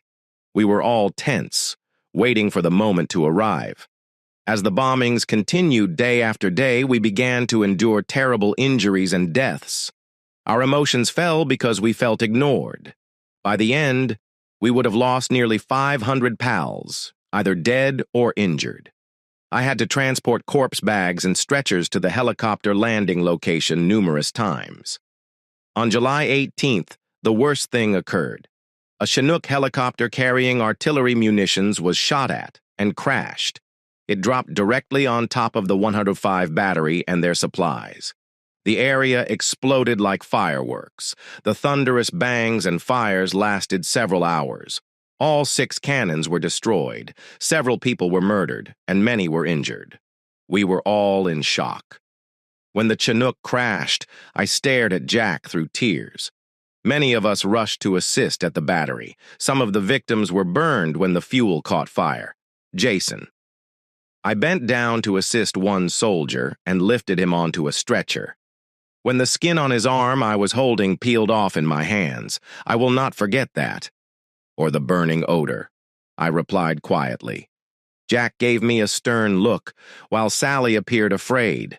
I took a big breath and continued on. We all realized the building was too small for so many people, but the higher-ranking officials didn't get it. They only wanted to hurt the enemy. We had about 4 regiments of NVA all together in one location, I said fiercely. We were again on alert a few nights later. Automatic gunfire, as well as regular bombardment, could be heard all around us. Jason and I took up positions alongside an M60 machine gun in a tiny trench in front of the command bunker, bracing for a major attack. Our mortar team blasted flares into the sky to light the area, and our infantry company returned fire at the jungle's edge. Gunships sailed overhead every few minutes, firing rockets and miniguns at probable enemy locations. Usually, Jason, I didn't shoot back because there was a 3-man infantry team around 20 or 30 yards ahead of us. Shooting back often drew unwelcome attention to our location. That night, the infantry was regularly firing M79 grenades and automatic rifles into the undergrowth. They would occasionally receive return fire from the jungle. Suddenly, a group of 120mm mortar shell landed near the infantry position in front of us. Jason. I swiftly slid to the bottom of our trench as the ground rocked. Bewildered, we peered over the side and discovered that the infantry trench had collapsed. Nobody was coming out. We hastened to set up the 60, and Jace began firing back as I handed him the ammunition. Our sergeant crawled over to us, and we rapidly explained what had happened to our team and why we needed additional ammunition. He nodded, stooped low, and dashed straight to the operations center. We were nearly out of ammunition when I heard firing from an M16. I felt like someone had hit me hard in the back and legs with a bat. I leaned against the trench side and stared into Jason's eyes. The blood was all over us. And the machine gun. A gunshot had passed through the back of his neck and exited his throat. I was unable to move, and I could see the clarity in his eyes as he comprehended what was happening. He attempted to say something, but nothing came out. I grabbed for his hand, and he immediately squeezed it. Then, as the light faded from his eyes, I realized he was gone. I looked up at Jack and Sally, but it was as if I didn't notice them. Tears streamed down my face. My dearest buddy in the world was gone, my brother in every aspect but blood. I felt really alone. I am very alone. I spoke in a weak voice. I wiped my tears and tried to remain steady. I could hear Sally sniffling. I wasn't sure if she was crying for Jesus or for her own worries. Finally, I moved on. I found it difficult to swivel my head to look back. About 10 feet away from the bunker was Corporal Tran, pointing an M16 at us. He was a Kit Carson scout of the 101st. The majority of the scouts were North Vietnamese who had quit the army for a variety of reasons. Tran spoke quite decent English and assisted with translation when the forces apprehended captives or discovered enemy documents. He had taken refuge in our bunker several times during the shelling, and we had enjoyed some meals together. One night, Jace began teaching him how to play poker for fun. Many of the scouts felt anxious when things turned tense. They were worried about getting caught. They realized that if that happened, they would face a perilous fate. A few days ago, some scouts had been imprisoned in a bunker. As the crisis worsened, their actions became increasingly suspect, and we couldn't trust them. I wasn't sure if Tran was simply terrified or if he was pretending to be one of us. In the end, it wasn't important. Tran fired a full clip at Jason and me. I was hit several times, but my protective jacket spared me from major injury, except for a few broken ribs and a significant bruise. One bullet passed into the back of my thigh, but mercifully missed the bone as I began to feel faint. It hit me hard that Jace was truly gone and I'd been hurt. I tried to remain awake. I knew if I passed out, I might not live. I started telling myself to grow angry, to focus on my enemy, and to plan my retribution. My surroundings appeared to grow red as my wrath intensified, and I was filled with rage. Tran spotted my movement and attempted to shoot me again, but fortunately he had already expended all of his ammunition. I fell and feigned to be dead. Tran must have thought I was finished when he dropped his rifle and jumped over our trench. He began waving a flashlight and shouting in Vietnamese towards the jungle on the opposite side of the barrier. I struggled to kneel and see what he was doing. Suddenly, a rocket-propelled grenade emerged from the woods, leaving a twisting trail of smoke and mist. Both of us detonate behind us. Tran was leaping around, swinging his flashlight like if he'd lost his mind from the flares. I saw 3 people in khakis and helmets emerge from the jungle and sprint towards the barrier. As they approached, I noticed the unique bags hanging around their necks, as well as the pistols they were carrying. It was obvious they were sappers, a deadly group. I pulled on the huge machine gun under Jace. It was slick with blood, and I strained to keep my footing, but I was able to lift it and aim at them. I knew I had to stop them before they got through our barriers. I fired 2 long bursts until the gun was out of ammo. I wasn't sure if I had hit them, but the 3 sappers tumbled down. Tran turned around and looked at me with disbelief. He yelled at me, his wrath palpable, as he reached for the machete hanging from his belt. Many scouts carried these to cut through the dense bush while on patrol. Just in time, I got my good leg over the trench edge and lifted myself up as Tran lunged at me. I dropped the machine gun and swiftly removed my dagger from its sheath, prepared to defend myself. I dived beneath the swinging machete, and we faced each other. I felt my knife go into him just below his waist, and his eyes widened in surprise. He did not appear to slow down. He kept beating my head with the machete handle, shouting loudly as we wrestled together. I eventually pulled out my knife, and he stumbled back, knocking me down with him. Dizzy and bleeding from the head, I found myself on top of him. He worked hard to push me away and fight back with the machete. With one final effort, I grasped his throat with my left hand. I raised the knife high in my right hand and rammed it into his left eye with all my might. He yelled, shook once, and lay motionless. I just sat there, unable to breathe, clutching his neck and feeling the warm blood rush through my hands. I'm not sure how long I was there. The light from the flares flickered down, and I could hear the loud booms of shells exploding, the dazzling flashes of bullets zipping by overhead, and the massive guns thundering. The stench of gunpowder, blood, and smoke permeated the air, and I felt imprisoned in a nightmare. Then, out of nowhere, my platoon sergeant Eric grabbed one of my arms, while our officer, Lieutenant Dixon, seized the other. I gripped the knife tightly, feeling as if my life was on the line. They began pushing me back as Dixon yelled for me to rush to the bunker because planes were about to drop napalm on our location, and we were too close to danger. I paused in my story, sipped my drink, and used the point of the knife to push about the 3 Purple Heart medals on the table. I rearranged them repeatedly, adjusting the arrangement as I go. Jack and Sally were quiet, barely breathing. I was too impatient to look at them. At last I spoke again. After that I fainted. When I awoke, I was in a medical room with an IV in my arm. The Army doctor and one of the medics were caring for me. The doctor stated I would probably be fine and that they would transport me away as soon as the helicopters could arrive at daylight. They finally let me out around midday, which felt great. Each chopper that arrived met intense fire. 2 had already been shot down. The chopper I was on was hit. 2, including 1 gunshot that injured the crew chief. But that morning, the decision was made to evacuate Ripcord. I later learned that they evacuated everyone on the 21st and then bombarded the region. I shrugged, but it no longer mattered to me. I was on a plane to a hospital in Japan in less than a day.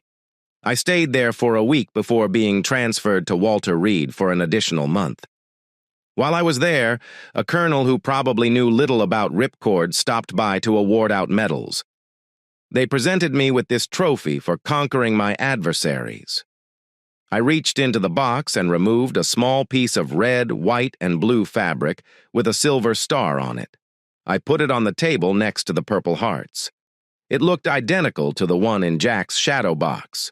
The physicians helped me recuperate nicely, and I was informed that after a few months of therapy, I'd be okay.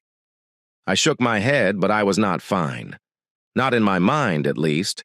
I experienced nightmares every night and woke up yelling. I could not forget the sounds of danger, the scents, or the faces of the deceased and injured. I had missed Jason's burial, but I returned home on leave before traveling to Fort Sill. I started by visiting Jason's parents. It was the most difficult thing I had ever done. They wanted to know everything about Vietnam, what we were doing, and how Jace died. But they did not ask the single question. I kept wondering why I had survived, but he had not. I took a breath and said softly. I ask myself the same question practically every day. I glanced into the distance, remembering a sad period in my life. I was going to therapy, but I still wanted to hide from the world. I did not want to see or speak to anyone. I simply performed what I needed to do at Fort Sill to make everyone pleased. I got lost in some drafting classes in college, so I didn't have to hang out with the other men after school. When it came time for me to leave the service, I returned to live with my parents and continued my education. I didn't care about it, but I wasn't sure what else to do. I looked up to meet Sally's eyes. The pain and sadness of the night before nearly overcame me. And then I met Sally. I said softly. She fought back tears, glanced down at the table, and refused to meet my gaze. You returned me to the real world. You were happy and cared deeply about everyone and the world around you. You were stunning, both inside and out. Everything I thought I lacked. You made me want to get to know you. You inspired me to fully live anew and showed me what my life may look like. I fell in love with you. You saved me, and you gave me 3 amazing children. I'll always be grateful for that, I said with a sense of longing. We sat there silently for a few minutes. Finally, Jack cleared his throat and asked softly, "What now?" Phil. Tired, I turned to face him. "Jack, I've been hurt twice in my life. Each time I lost my best friend, I stated plainly. Sally buried her face in her hands and began to wail, whispering, "No, no, no." The three of us sat silently. Sally was crying, and Jack and I were also in tears. Jack spoke softly. "Are you certain, Phil? Do you really want to toss everything away because of one mistake?" Sally looked up, her eyes bright with anticipation. I knew what I had to say would harm our marriage, but I couldn't keep it hidden. I shook my head and confronted him. "Just one error, Jack. It wasn't a single mistake. I discovered last night that Sally has been unfaithful to me for nearly 2 years. There was more than one man involved."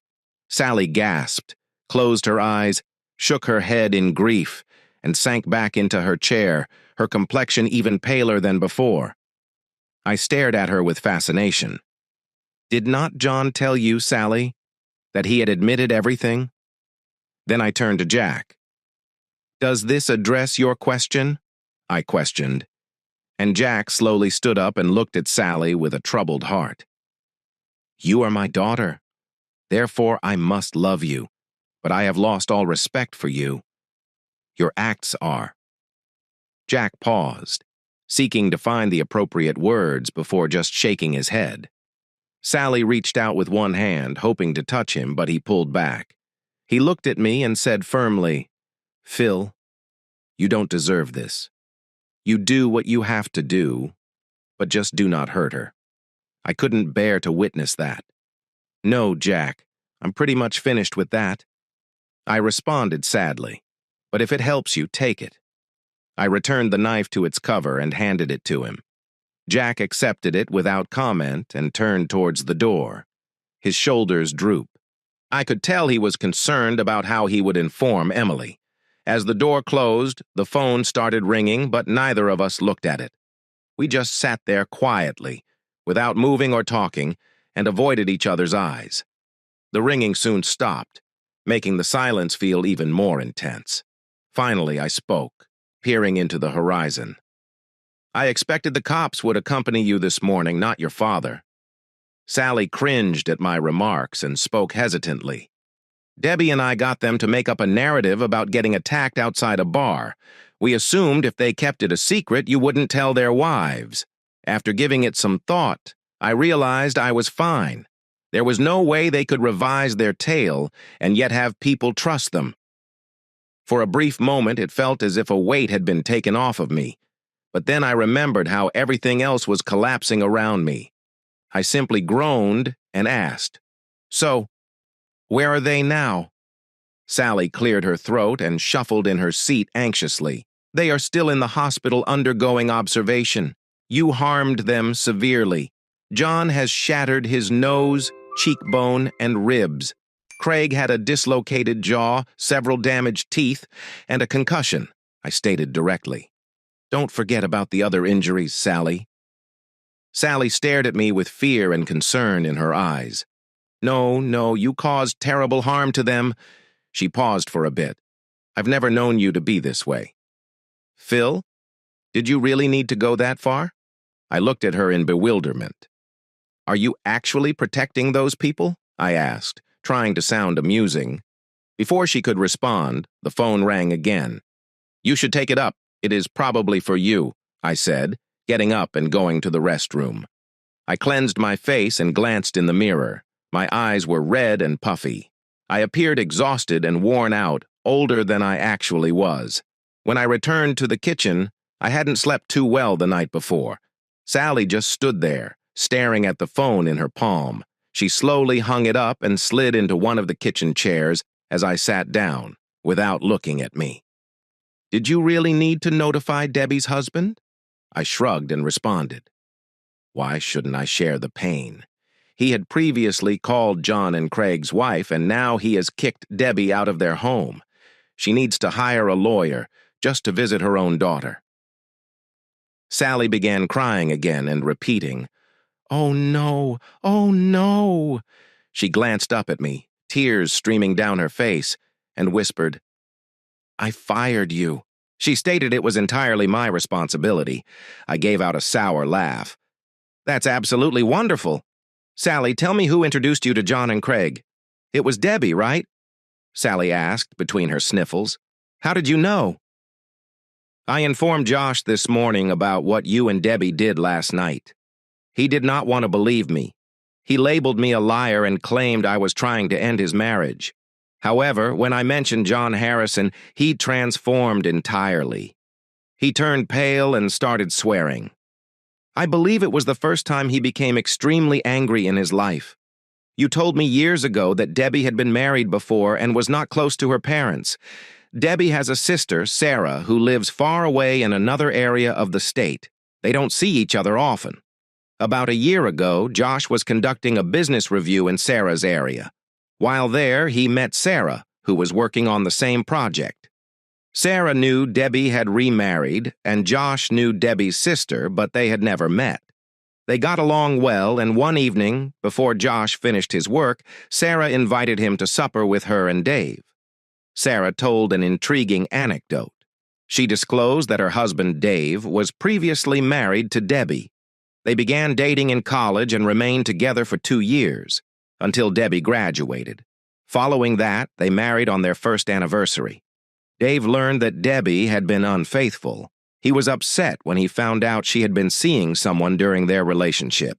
He stopped the marriage and filed for divorce. Debbie's relationship with her parents suffered as a result. Following their divorce, Dave and Sarah began dating and eventually married. They now have a few children and appear to be extremely happy. Of course, Debbie never told Josh about all of this, and guess who Debbie was with during her previous marriage? Surprise! It was John Harrison. I halted, and Sally stared at me in disbelief. Oh, absolutely. When I revealed John's name, Josh began to connect the pieces and realized that Debbie had been unfaithful to him, just as you were to me. No surprise he kicked her out. And like Josh. I wonder how long you've been disloyal to me, I replied strongly.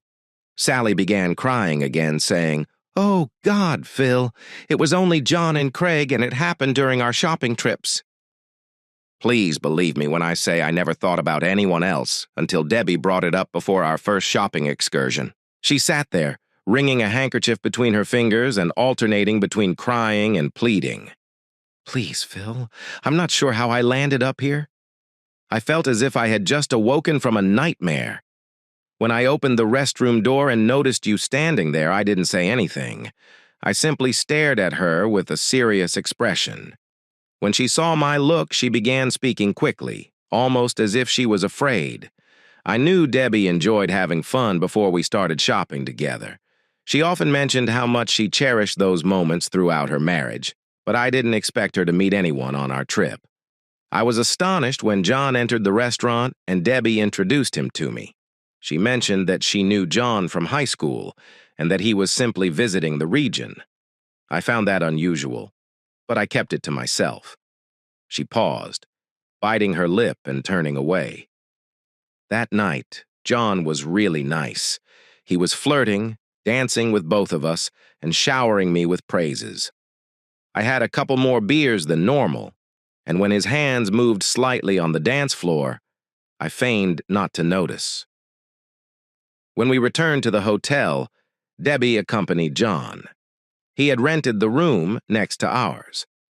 I realized Debbie had planned this. The motel was older and had thin walls, so I could hear them all night.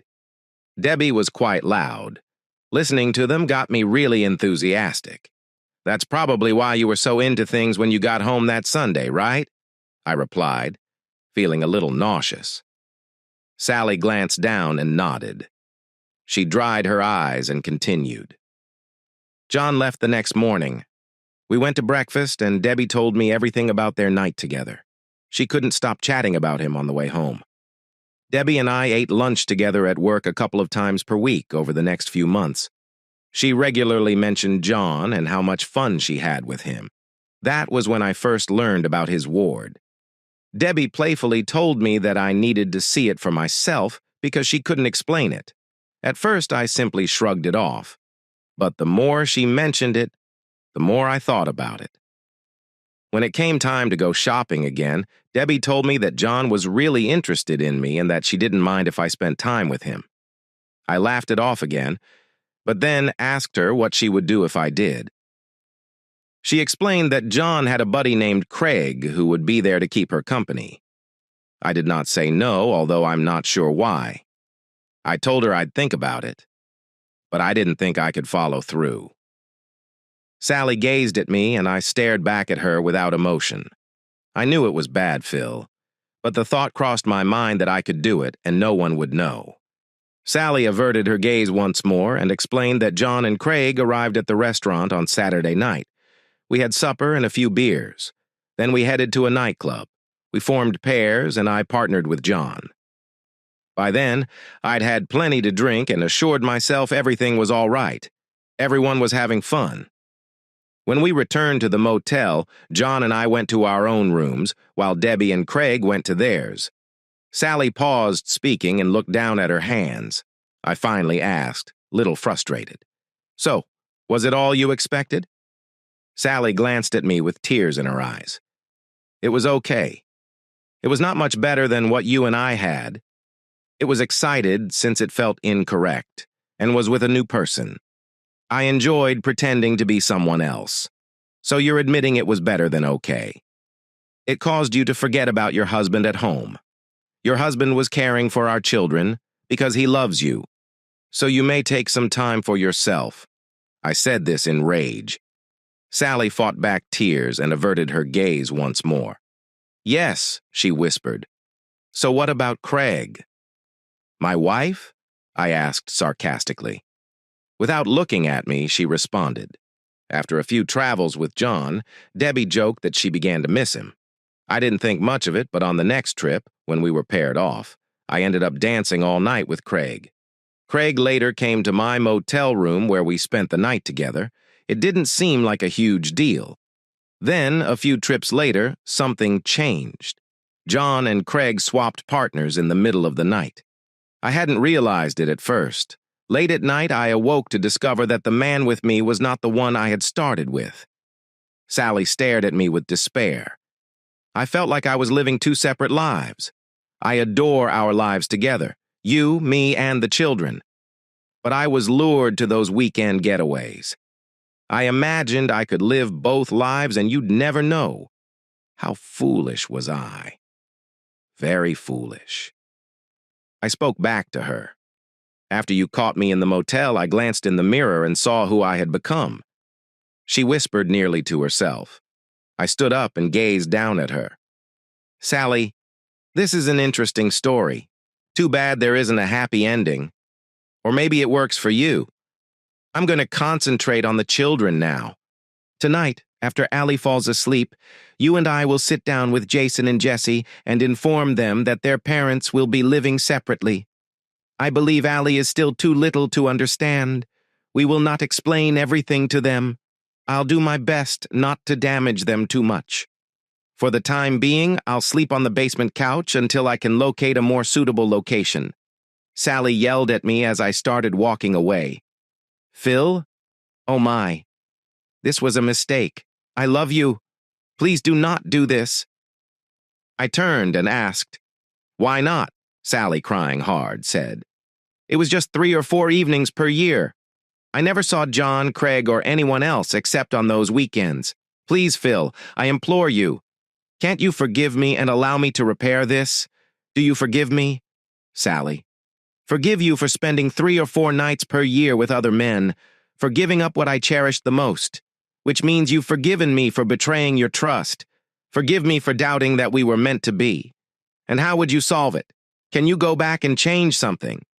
Could you not choose between John and Craig this time? Because that's what it would take to put things right?" I spoke tiredly. I stood silently, taking in the kitchen.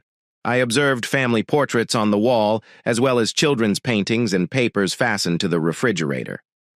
Allie's booster seat is in the corner. These were the features that made this house feel like a home. I shook my head, attempting to clear my thoughts. I spent the majority of the night awake, thinking how I would feel about you in 6 months, a year, or even 5 years. I know I may be able to forgive you someday, but I will never forget.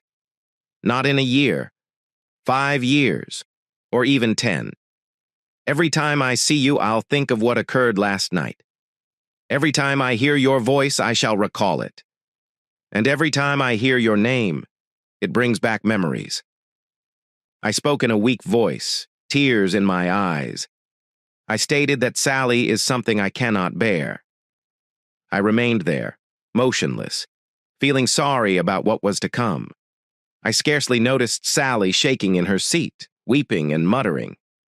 No, thanks. No. After a few minutes, I spoke softly. Can you answer one of my questions, Sally? She stared up at me with blank eyes, as if she understood there was no more hope. You lost the one who cared the most about you. You ruined your parents' pride. My parents are proud, as is your husband. You've lost your job. And one day, you'll have to explain to our children why our family split apart. Was it worthwhile? After a silent time interrupted only by Sally's gentle cries, I turned and walked out the door. Here's the next story. Everything used to be wonderful. I reflected to myself as I lay in bed, cradling my favorite teddy blue bear, Leo, closely against my breast with crossed arms. It had been 3 rough years for me. My parents had been married 10 years, living a regular and happy family life. Then everything began to unravel. A bit of bickering turned into full-fledged yelling battles. Any trace of that wonderful family has vanished. I had no idea how things had gotten so bad. It was not anything I could anticipate or expect. It appeared to build like a storm off the coast. Little drips of rain turned into a torrential downpour, accompanied by the smashing thunder of broken dishes and curses. I laid there, chin nestled into my chest, nuzzling my nose into Leo's fluffy head. I heard my mother cry again. This time it was because my father was unable to travel the 6-hour distance for a visit he had planned months ago. It was probably work-related. I became desensitized to the rising number of explanations. I didn't care anymore. I'd spoken with my father on the phone twice in the last 2 years and seen him once. I didn't expect him to arrive. My mother had a different narrative. You never know how much a woman may change when she loses the man she loves and her heart is broken. Emma was always more unhappy that she wouldn't get to see my father than that he cared enough to come see me. Even after 3 years, she remained in love with him. When he went, she tried to fill the vacuum with light by drinking wine with dinner and going out for drinks with friends on occasion. In my opinion, they were all perfectly typical adult behaviors. When things began to worsen, I realized my mother was having a problem. 1 glass of wine at night led to several glasses during the day. Going out for a drink once a week has evolved into not going out once a week. The drinking had ceased 2 years ago. Emma learned that my father had remarried at that point. The news arrived without warning. Just a phone call one day to say he had met someone a year ago. They had married in a tiny ceremony about a month ago, and that he was relocating 6 hours away with his new wife and their daughter. A love story condensed into a 5-minute phone call. I did not blame my father for keeping it hidden for the same reason. I didn't blame him for not making more of an effort to see me after the breakup. My mother was a different person, a lovely, warm woman who enjoyed baking chocolate chip cookies, coloring with crayons, and never swearing. That lady I knew as my mother had been replaced with an empty, cold woman who, when not enraged, was an emotionless zombie of a mother. However, my mother's decision to store the booze was not a blessing for me. The bottle has been replaced by a needle. I spotted the obvious indicators of narcotics usage immediately away, but I couldn't connect the dots and realized that's where they pointed. I noted her dramatic weight loss, the big bags beneath her eyes, and the fact that she never slept at night. Previously, my mother was constantly scolding at me over something, making me feel that my father's departure was my fault, making me feel like I had ruined her life. At least she stopped yelling and generally left me alone.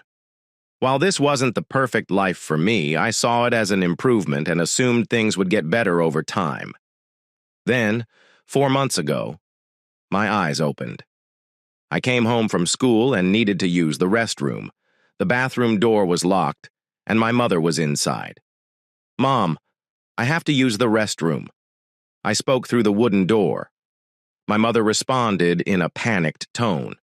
"You are going to have to wait. I am busy in here." "Mom, I can't wait. I really had to go," I pleaded with her. Her urgent tone spat back. "Simply go away. Let me be. Go away." Like the majority of older homes, there is usually a technique for unlocking the bathroom door. I learned this skill a long time ago. I went into the kitchen, grabbed a butter knife, and returned to the locked door. With a deft flip of the wrist, I expertly jammed the blade between the door and its frame. I activated the mechanism, and the door gently swung open. I gazed at my mother, and the butter knife slipped from my limp fingers and dropped to the floor. My mother was sitting on the toilet, her back on the tank, legs and arms extended apart. On the center of her left arm, there was an untightened rubber tube on her forearm.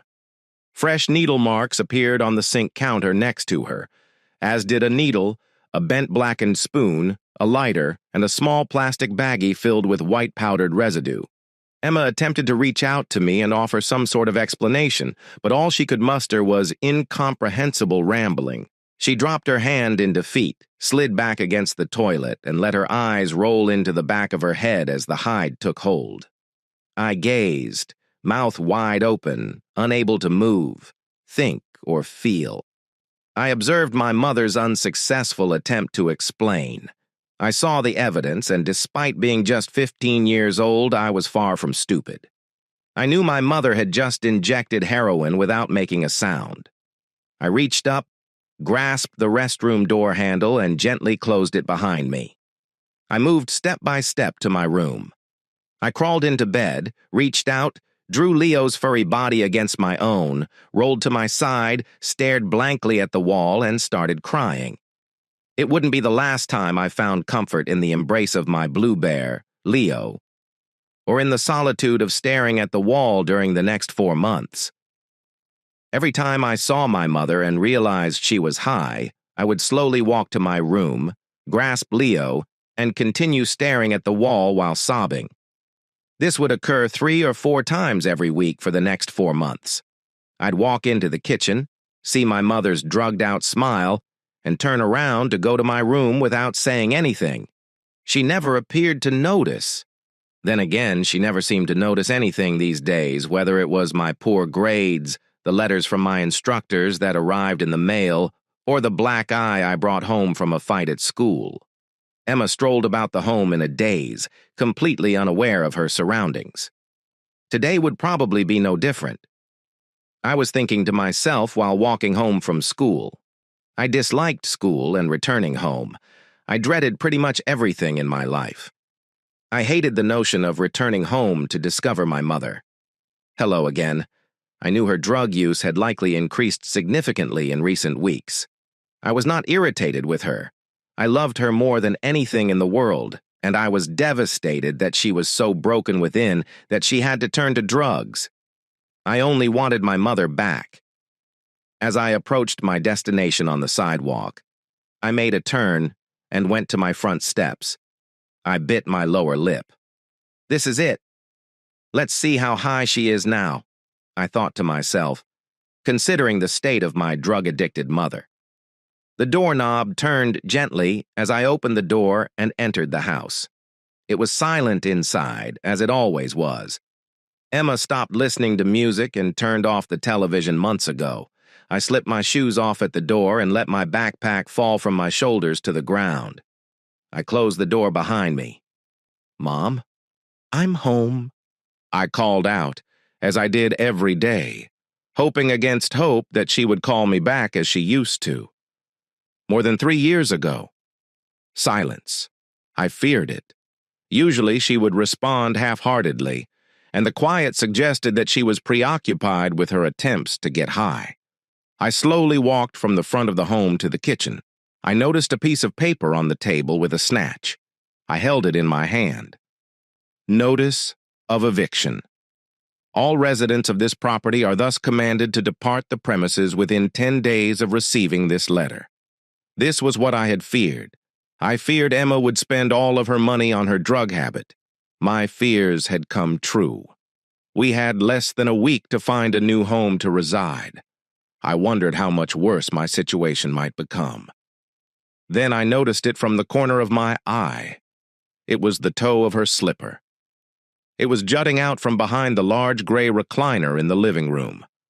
I hurried over to her position. Another worry had come true. She lay on her back on the living room carpet. Her skin is pale and colorless. Her eyes stared blankly into the air. A little gasp escaped my lips. My hand grabbed my mouth as I gazed at her body. My hand then moved to her mouth and nose. There was no breath. Then my fingertips landed on her wrist among the ancient track marks. There was no pulse to be felt. I then placed my palm on her forehead and felt the much too chilly skin. I gazed into her eyes and saw something I had not seen in 3 years. No rage, no heroin high. There's no sadness. I crawled beside her. I reached out, grabbed her hand, and pulled it into my chest. I rolled onto my side and stared blankly at the wall. I couldn't cry since I wasn't feeling anything.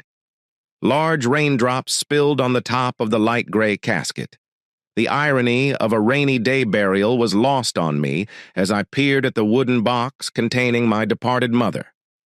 I observed the about 20 people who decided to attend the burial service. The small gathering that formed a semicircle around the casket was primarily made up of people from my neighborhood, with a few of Emma's old pals dispersed throughout. They had all known her in her prime.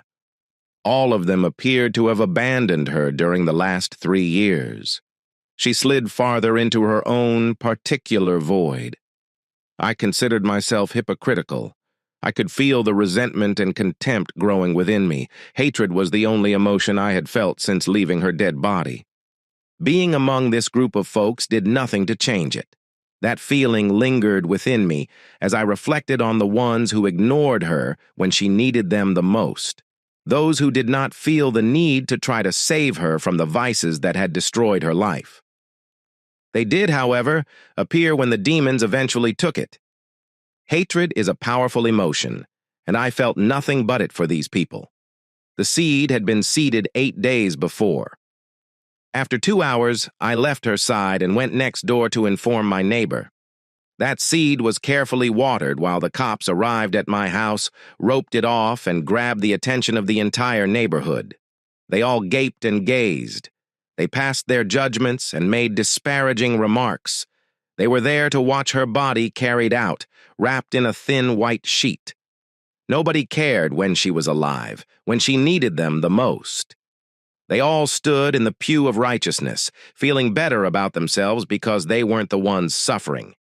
Damn them! I swore in my thoughts that the seed of hatred would sprout swiftly and flourish rapidly in the 8 days leading up to the funeral. I despised my father, John, who couldn't make the trip the day he got the news, forcing me to stay with neighbors I hardly knew and who clearly felt inconvenienced by my presence there. I despised my stepmother, Karen, and her daughter, Lisa, for going along. I and Emma had never met the two, but they pretended to care enough to attend the funeral. I had time to dislike other aspects of them after only meeting them for the first time 8 hours ago. I despised Karen's superficial phony smile when she met someone I despise. Lisa has nearly perfect blonde hair and gorgeous features, but she wears too much makeup for her 16-year-old face. Lisa was only a year older than me, but with her overdone makeup and revealing fashions, she appeared to be 19.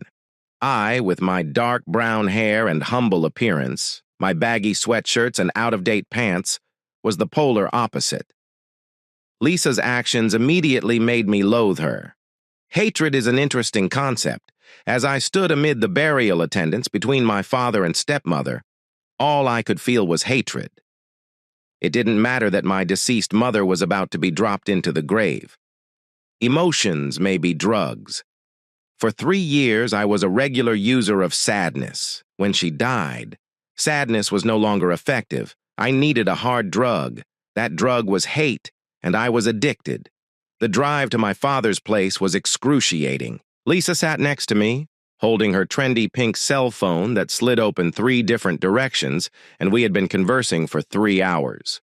If that was considered chatting, I had lost count of the amount of OMG and LOL spoken by my exuberant stepsister.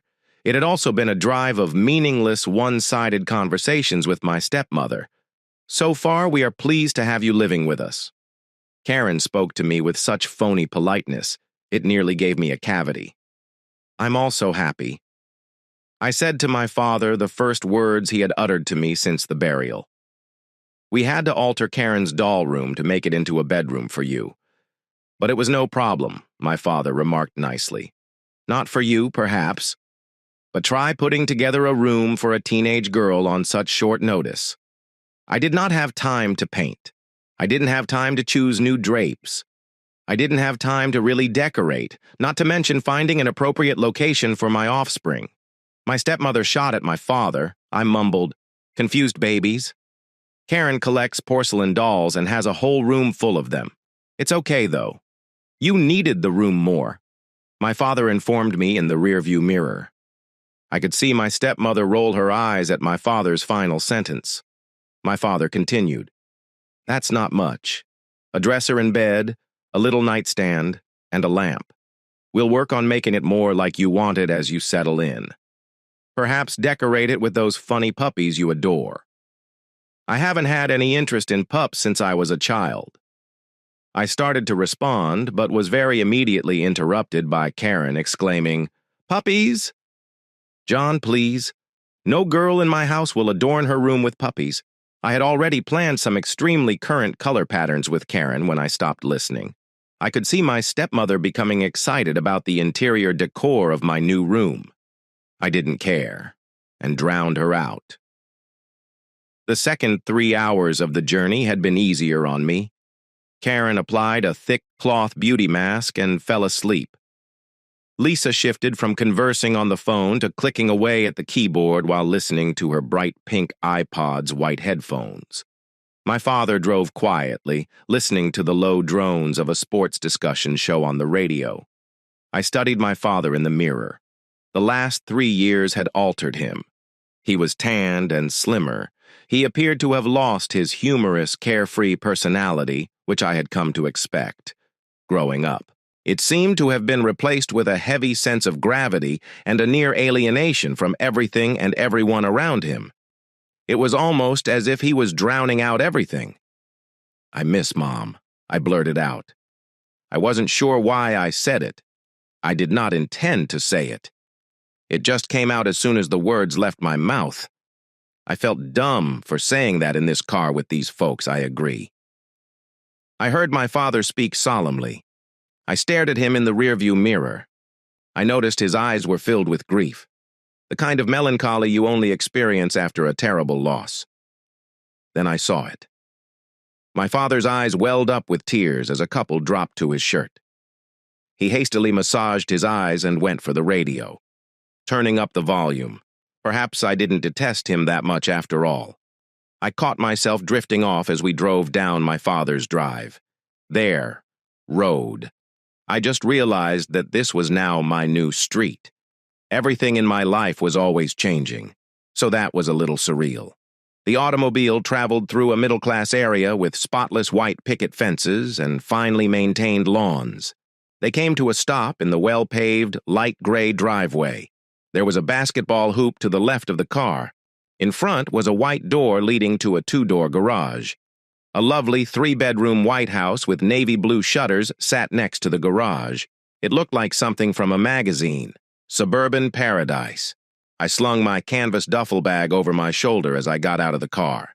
It's astonishing how light the backpack was, considering it held everything I owned except one item. My blue fuzzy bear, Leo, was snuggled under my left arm as I approached the house down the concrete walkway. I grabbed him so tightly that if he was still alive, he would have suffocated by now, step by step. Slowly, I approached the navy blue front door. I stood immediately across from it, simply staring. Everything seemed so wonderful to me. The shutters and door matched well. The driveway was free of any cracks or blemishes. The grass was green, the sky was blue, and in the distance I could hear birds chirping.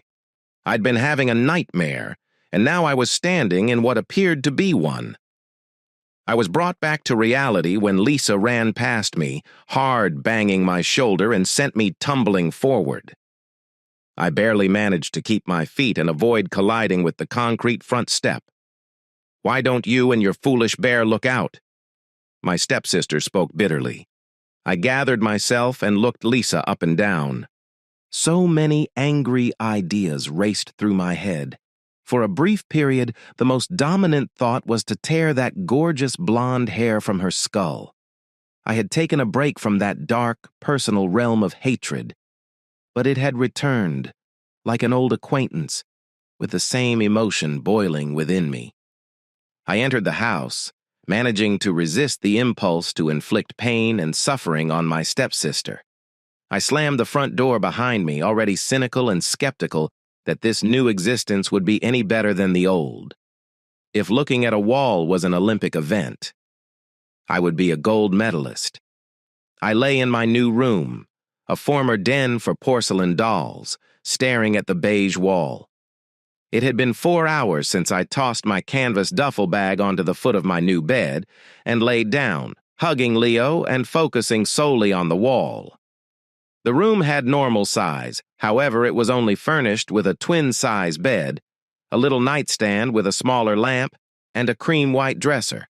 It felt big, massive, and empty. Empty, like me. I reflected about my entry into the room 4 hours ago. Since then, I had lain motionless on top of a quilt. It was one of those quilts from a fancy home supply store that people overpay for because they believe it is truly created.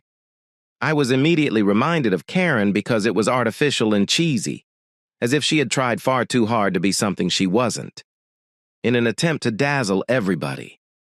I have something to be thankful for in the preceding 4 hours. I was not concerned one moment. Not once did someone swing by to see how I was doing, if I needed anything, or just to check in. I was grateful. I didn't want to see, talk to, or be around anyone, particularly the individuals in this house. While my father wasn't bad, he reminded me too much of my late mother and how much my life had changed in just 3 years. The house's layout complemented my solitary desires. The front of the house included the living room, dining room, and kitchen.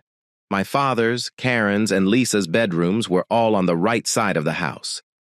To the left of the house was a spacious bathroom, followed by the laundry room and my room. Lying in my bed, I was always at least 50 feet away from everyone. Mathematical plan. Equations like this kept my mind active as I stared at the wall. My peace was shattered when I heard a knock at the door. I was no longer alone. My father's voice rang through my door. "Lily, may I come in? Maybe he'll leave if I don't say anything." My voice pondered in my mind. "Lily, are you all right? Look, I understand you may not feel like doing much. Losing your mother was probably heartbreaking for you. I am here for you, Lily. We are heading out to a wonderful Italian restaurant in town. They have some excellent lasagna. I wish you will come, but I understand if you do not want to. The new house and everything is a lot to handle. Remember, Lily, I know we haven't spoken or seen one other in a few years, but you are still my little girl, and I love you. I am constantly." Karen's shouting voice abruptly interrupted my father's impassioned statement. "John, let's go or we'll miss our reservation." The intensity and tone of Karen's wail made me cringe in my bed. I could dimly hear my father's hand fall to the doorknob. At that point, a large part of me wished he would open the door, come in and hug me. That part of me wished for my father to hold me close as he had done when I was younger and assure me that everything would be well. But then the agony of truth called, or rather yelling, "John, get out of here now or we'll go without you," Karen yelled with such keen poison that I could hear the door handle tremble slightly as I realized my father's hand had fallen away and he was now retreating to Karen at the front of the house. In that moment, the part of me that longed for my father's love began to wither. And when I heard the front door close and the car drive away, leaving me alone in the home, it all but died. The sunshine filtered through the white drapes of my bedroom window and felt warm against my skin. I groggily lifted my head from my pillow and realized I'd fallen asleep. I glanced at the clock on my nightstand. I realized it had only been an hour since my father stood behind my door, bored, curious, and well aware that I would have the home to myself for at least another hour. I decided to leave my room as I opened the door and stepped out into the corridor. I instantly noted how many images were on the hallway walls. These were high-class photos of Karen and Lisa, and an occasional one of my father. They all matched the fashionable style of the rest of the property. I found myself appreciating a certain Lisa photo. He's incredibly attractive. She resembles a supermodel. I thought to myself as I studied the close-up of Lisa with her face in her hands. My eyes shifted focus, and I could see myself reflected in the picture frame's glass. I studied my ordinary brown eyes, which I believed were too large and round. I looked at my shoulder-length, untidy brown hair and round cheeks, which reminded me of a chipmunk, and immediately thought of Lisa's high cheekbones and feline, exotic-looking green eyes. I felt like a potato compared to a rose. Lisa's room entrance was visible just down the hall. I quickly proceeded down the corridor and hesitated in front of the door, debating whether or not to enter. It lasted 2 seconds, as I immediately turned the handle and softly pulled the door open without crossing the threshold. I could explore the entire room. Lisa's bedroom resembled a chic New York City studio apartment. Her bed was positioned at an angle 5 feet from the rear corner with a mahogany computer desk placed into the opposite far corner. It was decked with a pink laptop, stacks of notes, pens, and files. The entire room was painted in deep pink and light green. One item in particular attracted my attention. To the left of the entryway, between 2 large windows with light green curtains, was one of the most breathtaking vistas I'd ever seen. My gaze was suddenly fixed on a stunning white vanity. The base consisted of 3 drawers, followed by a shorter row on top. The top was adorned with a large oval mirror with lovely floral etchings around the glass. The complete vanity stood on 4 legs fashioned from top to bottom into wooden flowers. Without thinking, I took slow steps into Lisa's room, mesmerized by the exquisite furniture. As I neared the vanity, I stretched out and touched the ivory bench, as if I were approaching a hitherto unknown treasure, standing up front. The surface was smooth marble with a comfortable light green velvet pad to sit on. My fingers cautiously moved from the bench to one of the bottom drawer's pearl handles. I slid the drawer open a few inches. My fingers danced within, bringing out a tube of lipstick. I admired the gold foundation and the cosmetics' deep red color. I turned it over and read Crimson Fantasy through the house's empty corridor from the bottom of the base. I could hear automobile doors closing in the driveway. I felt terror pour through me as I struggled to regain my composure. I hurriedly closed the open drawer and approached Lisa's bedroom door. As I walked beneath the doorframe, a sense of panic washed over me when I realized the tube of lipstick was still in my fingers before I could turn around and return it. I heard the front doorknob turn. I didn't want to get caught peeking in my stepsister's room. I rushed for the door, closed it swiftly but quietly, and bolted down the hall to my room. I discreetly locked my door and returned to my bed. I closed my eyes and pretended to sleep as I heard 3 new members of my family enter the house. As I laid there, I could feel my heart hammering against my chest. I hope no one spotted me outside my room or anywhere near Lisa's room. Every second seemed like an hour. As the minutes passed without any startling incursion, I began to feel relieved, which was shortly dashed by a subtle but sharp knock on the door. I didn't answer, thinking it was best to continue pretending to be asleep, but before a second knock, the doorknob turned and I heard someone enter the room. Despite the complete silence, I could hear the door softly close and someone approach my bedside, keeping my eyes closed and attempting to keep my pulse rate from beating like a hummingbird. I felt a shift in weight as someone sat next to me on the bed. "Lily, I know you aren't sleeping. Open your eyes. I'd like to share with you about what I witnessed when we first entered the residence." Karen's voice echoed throughout the room, and was the missile that sank my heart one eye at a time. I carefully opened each and turned onto my back. I sat up on the bed, tucked my knees into my chest, and rested my chin on them. I clutched my legs and tried to avoid making eye contact with my stepmother. "I saw you walk out of Lisa's room. I want to know why you were in there," Karen questioned. 1,000 explanations raced through my thoughts, each sounding more absurd than the last. I was suddenly overwhelmed with sadness and despair. I considered the possibility that if I was honest with her, this woman would understand me and possibly want to help me. I was fascinated and wanted to explore the house. I could scarcely get out of my quivering lips. I first visited Lisa's room, which was fantastic. Everything is really stunning. She is stunningly lovely. Then I saw the vanity, which made me wonder. Perhaps I can figure out what makes her so attractive. Karen's mouth twisted up into a tiny smile. Her eyes were pitiful toward me. "Lisa, I understand, is a beautiful girl. She is my precious little angel. She resembles a Hollywood star. She is perfect. I understand your want to be like her, to appear like her. However, honey, ladies apply makeup to enhance their looks. And I'm sorry, but you don't have anything worth doing either. No matter how long you sit in front of the mirror and how much cosmetics you apply, you'll still look like yourself, and you should be proud of it." "Many gorgeous girls wish they could seem more natural," Karen added, her tone passive-hostile, backhanded, and condescending. "Also, gorgeous girls never have to work for anything in life. They have the world at their feet. You will not have to cope with that. You may create your own tiny personality." I stared down at my knees as her words struck my heart like a sledgehammer. It took everything I had not to let tears fall from my wounded spirit. Karen stood up from her bed and went to the door. She stood in the entryway, holding the door in her hands, ready to close it. She poked her head back inside and glanced at me.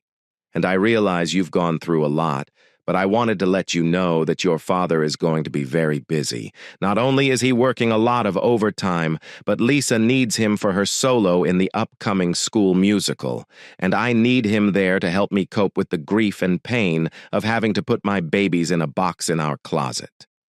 So I hope you understand that he won't have much time for you for a while. After all, you came into our family," Karen remarked with bitter disdain as she closed the door behind her. Hate, the drug, did not overpower my feelings. I felt abandoned and lonely inside. My mother, the one person who actually loved me, had succumbed to drugs. And now there may be one place I can call home. The only place I might find hope, love, and a fresh start. Did not want me. In that moment, I felt like a solitary star, perched under a pitch-black night sky. At the time, I felt like the only way out was to go away from the suffering, let the darkness extinguish my starlight, and to end my own life. The quilt lay undisturbed underneath me. It had been 4 hours since Karen entered my room and whispered the words that sliced through me like a dagger. It had been 4 hours since I first considered taking my own life as a solution to my terrible troubles. It had taken me 4 hours to lie there, staring at the wall, gripping Leo tightly, and debating whether or not to do it. It was now 2 in the morning. The red digits on the alarm clock beside my bed penetrated the darkness. I hadn't had much of an appetite the previous week, but now my stomach was growling like a caged tiger as I reflected on the implications of my last journey from my chamber. I decided that the chances of everyone being sound asleep were high enough to proceed to the kitchen. Once in the hallway, I tiptoed to the kitchen, Leo in tow. I emerged from the end of the corridor, turned right, and was at the kitchen's entrance in 10 steps. Fortunately for me, the several expensive appliances provided enough light through the darkness for me to navigate away to the marble tile floor. As I moved from the hall's carpet to the kitchen, the ground felt cold under my bare feet. My palm traced over the long matching marble counter as I made my way to the double-door refrigerator, which was fastened against the back wall like all of the other appliances surrounding me. It was dazzling stainless steel. I grabbed for a handle on the front of the refrigerator but found nothing to grab. Squinting my eyes and peering closer, I discovered that the surface was completely smooth, except for a pencil-thin line dividing the two doors. Stumped and still hungry, I returned to the long counter where I believed I had spotted a basket of fruit. I discovered it in the midst of the marble, a perfect hand-woven basket containing a variety of fruits. My tummy grumbled as I noticed what appeared to be a luscious red apple. I instantly grabbed it in my hands and discovered it to be slick and strange. I peered closer and saw the apple was made of wax, with a small wick hanging from the top. I grimaced and returned the apple imposter to its proper location. Disappointed, I gave up on my attempt to satisfy my hunger. Just as I was going to leave the kitchen, I heard footsteps in the hallway. After my last exploration of the house, I was overcome with terror and worry. I feared my stepmother's passive, bittersweet rage, but before I could move, a shadowy figure appeared at the end of the corridor and began walking toward the kitchen. Out of reflex, I closed my eyes and cowered. "Lily, is it you?" My father's voice echoed through the darkness, asking for me. I felt myself slowly unraveling from my tight ball of protection. "Yeah, it's my father," I replied back to him. While the most of my panic had subsided, I was still leery of letting myself get too comfy. "What are you up to at this hour?" My father's voice sounded fatigued and tired, but also concerned. "I do not know. I'm hungry, I suppose. I tried to find something to eat, but I believe the refrigerator handle is broken." I gave my explanation. I could hear my father giggle under his breath. He walked past me in his navy blue flannel sleeper pants and immaculate white cotton t-shirt, then paused in front of the refrigerator. He motioned me over with a slight hand gesture. I complied and walked over, standing behind my father. He pointed to the bottom of what appeared to be the right door of the steel structure. He put his finger 3 inches to the left of the pinstripe line, pressed the door, let go, and breathed a deep breath of chilly air. I felt a little amount of the obviously expensive technology, but it was quickly replaced by a question about why my father required a Jetsons refrigerator. It, like everything else in the house, appeared to have been assembled solely for the goal of impressing outsiders. Not to be practical, but to become the talk of those who witnessed it. I, who had spent the previous few years shopping for my mother and me and microwaving the majority of my dinners, found myself uninterested in all the fuss while wondering what other household items had secret concealed access methods. My father had taken out a glass bottle of milk and a tray of cookie bars. He then softly placed his hand on my back and walked me around to the opposite side of the countertop. There I discovered a row of wooden stools with fluffy black cushions. My father pulled one out and let me sit first. Then he found his own seat close to mine. The hunger pangs intensified as he brought the platter of cookie bars in front of us. A swirl of chocolate was used to cover the graham cracker base. My mouth watered as I reached for my first one, which lasted 5 minutes. We sat in silence as I ate my second thick cookie bar. My stomach, now satisfied, was telling me how nice cold milk would taste. After a short glance at the counter, I turned to my father. "We need glasses," I mentioned. No glasses," he stated plainly. "This is my moment. I come out here once a week. I get to be alone. I get to drink out of the bottle. I get to be alone myself." I suddenly assumed my father was giving me a hint. I whispered a brief apology before rising from my stool. "I was not telling you to go, youngster. Now is my moment, our time. It allows me to enjoy some cookies and milk with my daughter, whom I haven't seen in quite some time." He spoke to me kindly. My father grabbed the enormous bottle of milk, wrapped his palm around its neck, and bent his wrist to bring it to his lips. He took 3 big gulps. He returned the bottle to the counter and let out a faint belch. I giggled slightly as I looked up at my father and noticed a long white milk mustache over his top lips. "What?" he inquired, pretending surprise while giving a large, loving smile. He then pushed the bottle over to me and motioned for me to take my own drink. I placed my small palm on the bottle's neck, barely wrapping my fingers around it. Halfway around my other hand, I found the bottom and lifted it to my lips. I tilted the glass container and took a big chug of milk.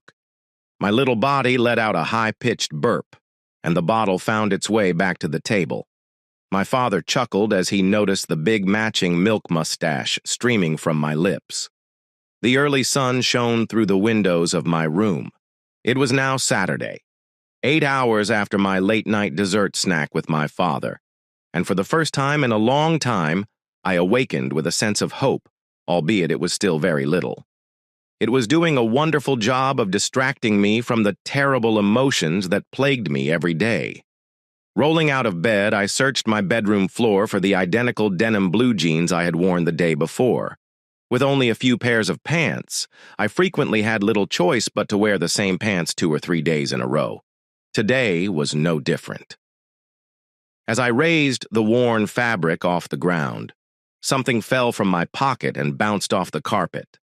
As I reached down, picked it up, and examined it, I realized I was looking at Lisa's lipstick. "I have to give it back," I said, moaning to myself aloud. My head sank low as I gripped the cosmetic tube hard in my palm. I realized I couldn't do this path alone. I quickly grabbed Leo in my left arm and drew him to my side. I turned and slowly exited my room into the corridor. While walking, I envisioned Lisa's response in my brain. At worst, I expected my stepsister to take the makeup off and tell me to leave her room. At best, I imagined Lisa enjoying my honesty and inviting me to use her makeup and magnificent vanity whenever I wished. Realistically, I understood it was more likely to land on the negative side. My heart was hammering like a jackhammer within my chest as I approached my stepsister's door. Making a loose fist, I raised my hand, flicked my wrist, and lightly tapped the door with my knuckles. The light beat was followed by no response, so I used a bit more power this time, raising the volume of my knock. Lisa's voice came through the door, approaching cautiously like a gazelle entering a lioness's den. I carefully turned the handle and creaked. "The door is open." The door slowly opened, revealing Lisa sitting on the bench in front of the vanity, looking in the mirror and stroking her perfectly straight blonde hair. The 2 step-siblings established eye contact in the mirror. Lisa spoke first. "What do you want?" The nerves in my gut became even tighter. Lisa's stern tone made it clear that this would not be an easy task. Regardless, I took a few steps into the room, unsure what to say and whether I'd be able to form the words. I simply reached my arm out to Lisa. I did not mean to. Was all I could summon as my fingers sluggishly crept off the tube of lipstick and revealed it in the palm of my hand, my head down in shame. I could still see my stepsister in the mirror. As soon as Lisa's sight fell on the item in my palms, her eyes widened in disbelief, then squinted in fury. "Did you steal my makeup?" Lisa accused me as she rose from the bench and turned to confront me. I was only staring at it when Lisa's violent words interrupted my quiet, almost whisper-like explanation. You were in my room, and you stole my cosmetics. You ugly little brat. Just because you appear like a troll does not mean that my makeup will change that. You will never look like me. You will never be me. You are not even supposed to be here. You are not even a member of this family. Your father did not love you enough to see you, and you are only here because he felt sorry for you. You sad little loser. How would you like it if I took something from you? Lisa's comments struck my soul like poisoned darts fired at point-blank range. I winced at each one, but did not feel angry in return. Instead, I felt guilt and emptiness. Lisa wasn't done. You don't have anything worth taking. Even your silly little bear is unattractive. How would you like it if I took that? It can be beneficial for you to mature and stop acting like a child. I always have it with me. With Lisa's final words, she reached out and grasped Leo's dangling arm, pulling firmly. I was caught off guard, but I recovered enough to grab the end of Leo's leg and begin an immediate tug of war for my blue fuzzy bear. Stop! You will hurt him! I pleaded with my stepsister. Hurt him? What are you, 6? Lisa shot back. Please stop. I'll never come back here again. Please let Leo go, I implored. This time, my stepsister is attempting to grab my cuddly bear and find peace in my own room. I bet you'll never come back here. And the bear is now mine. Lisa gave me a powerful pull that drew me forward 2 paces. Let go, I yelled out in rage and desperation as it was my turn to give Leo a powerful tug. Except when I pulled, Lisa did not come forward like she usually did. Instead, there was a loud rip sound that cut through the air. The strain in Leo's leg was relieved as his body returned to my grip. It was lacking one arm. When I looked up, everything in front of me seemed to be happening in slow motion. As I watched Lisa lose her footing, time seemed to slow down. After Leo's arm severed in her hand, Lisa lurched backward and flailed, unable to catch herself, but it was too late. I stared in disbelief as Lisa fell back into the vanity, tumbling to the ground and landing on top of it. The glass in the mirror shattered, and Lisa collapsed on top of it before either of us could react. There were 2 sets of loud, heavy footsteps running down the corridor. My father was the first to come in the doorway. He stared in astonishment at the spectacle before him. Karen was the second to arrive, and when she saw her baby girl laying on top of the broken vanity mirror, she screamed in dread and horror. She pushed my father aside and raced to her daughter. Lily, what have you done? Were the first words my father spoke before I could respond. Karen interjected. I will tell you what she did, John. She came in here to ask Lisa whether she could use her makeup, and Lisa said no. Lily became so jealous and enraged that she pushed Lisa into the vanity. By the way, the vanity was one of a kind and would take me ages to replace. Karen's unfounded allegations flowed so easily that she turned back to her daughter, who was now sitting up. Lisa appeared fine, save for her now messy hair and a 2-inch superficial cut on her left cheek. It was such a shallow cut that, although being red, it could not produce a single drop of blood. And look at my poor baby. That is going to leave a scar. I know it. I know it, John. We need to take her to the emergency department. She may have sustained internal injuries. I'm going to get her in the car. You take care of that girl. Karen seemed to refuse to refer to me as John's daughter.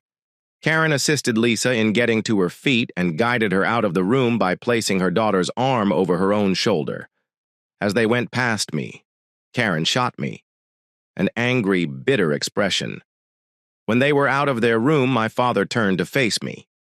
Lily, is what Karen said correct? John questioned me quietly and solemnly. Shaken by the events of the previous 15 minutes, I tried to find words. I realized I would look to be making an excuse, so I just babbled anything came to mind. Dad, I just didn't. I was promptly interrupted. Lily, don't lie to me. Please don't lie to me. My father immediately blamed and ordered at the same time. But I'm not lying, I stammered pitifully. My father's eyes were filled with mounting anger and despair. Lily, I want you to go to your room and spend the rest of the night. I'm going to take Karen and Lisa to the ER. Don't come out. Tomorrow is your first day of school. And you're going. I don't want to hear any more about it. I'm quite disappointed in you. I truly hoped this would work, Lily. I actually did. But I am beginning to wonder if you would be better off somewhere else.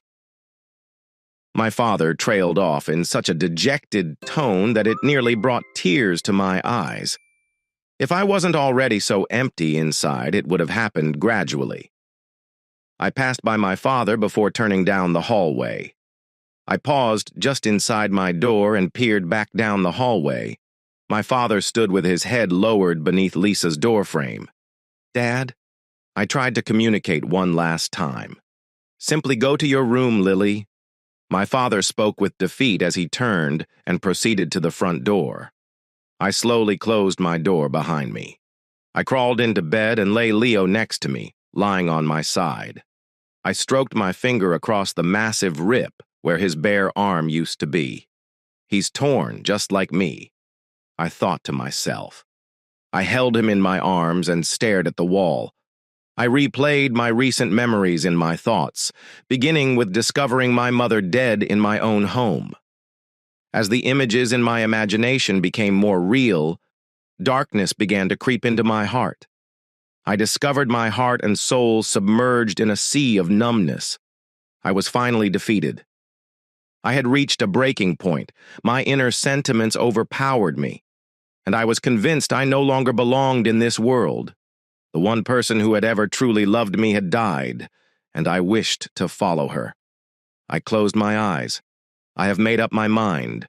There was no going back now. Tomorrow would be my final day on Earth. After school, I would go home. And now that everyone had left the house, I would commit suicide. I was bewildered as to how someone could wake up on their last day of life feeling perfectly tranquil. I had been lying awake for the past half hour, staring at my alarm clock. That alone was a fascinating occasion for me. Each click of the minute, each digit change, felt like a gradual countdown to my last moments on Earth. It was a fresh feeling to see my life slowly slipping away. However, it wasn't exactly staring at the wall. I wanted to spend as little time as possible with the other 3 individuals in my house. It was my final day alive, and I didn't want to deal with my stepsister's chilly glare, my stepmother's overly pleasant, passive-aggressive tone, or my own father's total apathy. I had heard them coming home from the hospital about an hour after leaving yesterday night. My stepmother was furious with the emergency department nurse for refusing to admit her daughter due to a slight laceration. I had also heard my father's strong reluctance to see a plastic surgeon for an injury that was little larger than the typical paper cut. So I got up at 5:30 that morning and took the shortest, quietest shower of my life. Quickly. I had put on a worn navy blue hooded sweatshirt and faded blue jeans that were 2 inches too long for me. Then I spent the rest of the morning watching the clock. It was now 7:15, and I had politely declined my father's whispered offer of cereal, slung my canvas bag over my shoulder, and walked to the front door of the house. As I crept out, I took care to lock the front door behind me. Everyone had already left for their different days' schedules. My father was currently at work. Lisa was at a morning musical rehearsal, and my stepmother Karen was probably out shopping earlier that morning when my father made a flat-out offer of cereal. He was also keen to note that there would be a school bus in front of the house at 7:30. I was glad to hear that, because I tried everything I could to shut out every word he spoke. After walking down the walkway, I found myself standing where it intersected the sidewalk in front of the home. As I waited for my ride to school, my thoughts turned to the various ways I could carry out the dark crime that afternoon after school. Before I could let my mind go wild, the hydraulic brakes of the long, huge, yellow metallic beast in front of me jolted me back to reality. I kept my head down and tried to draw as little notice as possible. I got on the bus and picked an empty seat halfway to the back, trying not to make eye contact with anyone. I held my purse and kept my head down within my peripheral vision. I noticed a pair of black canvas high-top Converse with hot pink laces on the bus floor across the aisle. That was sufficient for me. I didn't dare to allow my gaze wander up and catch the attention of whoever those feet belonged to. The commute to school gradually became a sight of suicidal contemplation for me. I let my gaze drift to the ground between my feet as my mind raced over my life and the possibilities I had for ending it that afternoon. Just as I was about to decide which road I would take to no longer exist, I felt raised slightly in my seat and snapped to attention. I noticed my quick change of personal elevation was caused by someone plopping down next to me on the huge cushioned bench, resulting in the sudden incursion of private space next to me. I found myself almost staring at the person currently sitting next to me. It all started with the black sneakers with hot pink laces that were across the aisle. But now we're on the ground, close to my faded white tennis sneakers. My gaze traveled upward, revealing a pair of legs dressed in black tights, a red plaid knee-high skirt, a white long-sleeved dress shirt with a black corset vest, and a long, very loose, knotted red necktie hanging around a pale neck, shifting my focus to the intruder's face. I noticed a girl with a large smile on her face. Her huge smile caused her already round cheeks to push out even further over her cheekbones. My gaze then shifted to the girl next to me, whose eyes were dazzling and innocent. I became nervous and quickly averted my gaze, focusing on the girl's head. On top of it was a black cadet hat with a large red cross on the front. Long auburn locks hung behind the cap, extending a few inches beyond her shoulders. "Hello, I'm Jessica. What is your name? Sorry if I am invading. I do not mean to intrude. You seemed forlorn, and I'd never seen you before. You seem like you might use a friend. Not that I'm saying you don't have pals. How would I know? I know nothing about you, not even your name. That's why I just asked it." Of course. The girl next to me spoke in such a frenzied tone that I almost had to keep my jaw from dropping. I paused in my response for a brief minute, before Jessica pounced all over it with another energetic, boastful remark. "I'm very sorry if I scared you. I did, right? I knew it. I don't always speak like this. Just when I meet new people or feel apprehensive. It resembles a tic or something. But now I'm sitting here scaring the poop out of you, sounding like an over-the-top Saturday morning cartoon character high on pixie sticks or something. So, what is your name?" "Lily. Lily Brown." I startled myself by letting my name slip out as a response. Jessica responded, "It's a blessing to meet you, Lily Brown," in a humorous tone that made me feel embarrassed. I apologize. I was only joking. "It's fantastic to meet you. We're going to be best pals." "I already know it." "Probably not," I mumbled as I stared at the floor. "I knew it. I came across as a rambling monster, which terrified you. I do not blame you. I am not the most typical person. That probably explains why I don't have many friends. I mean, I have some buddies from my youth group, but at school, not really. Most people are kind, but not friends. There's no one there who really knows me. But if you do not want to be friends, I understand." Jessica's comments stayed with me, reminding me that this was the most anyone had said to me in as long as I could remember. Remember, no, it is not you. It isn't like that. I am going to be relocating soon. Really soon. I devised a strategy to dismiss her without informing Jessica of the true reason I wouldn't be available to hang together. "Really? Wow. I haven't seen you before, so you must be new here, and you're leaving. That is unusual. So, we have one day to become the best friends in the world. That way, when you depart, you must maintain in touch with me." Jessica spoke in such a cheerful, upbeat tone that she once again caught me off guard. I wasn't sure what to say. On my final day alive, the last thing I wanted to do was make friends with anyone. I wasn't cruel enough to brush Jessica aside. Jessica didn't strike me as someone who could be ignored. I concluded that it wouldn't be the worst thing in the world to let someone sit next to me on the way to school, as long as I could persuade her to stop talking. I don't feel like talking today. I tried to be courteous and asked Jessica not to speak my ear off. Jessica responded politely, saying, "That's fine. Some of the best things are unsaid." She then reached into the side of the rucksack between her thighs and retrieved a pink iPod without asking. Jessica placed one of the white plastic earphones in my right ear. She inserted the other one into her own left ear, tucked her knees into the back of the seat in front of her, and slid back, relaxed. I began to object. "We are not talking."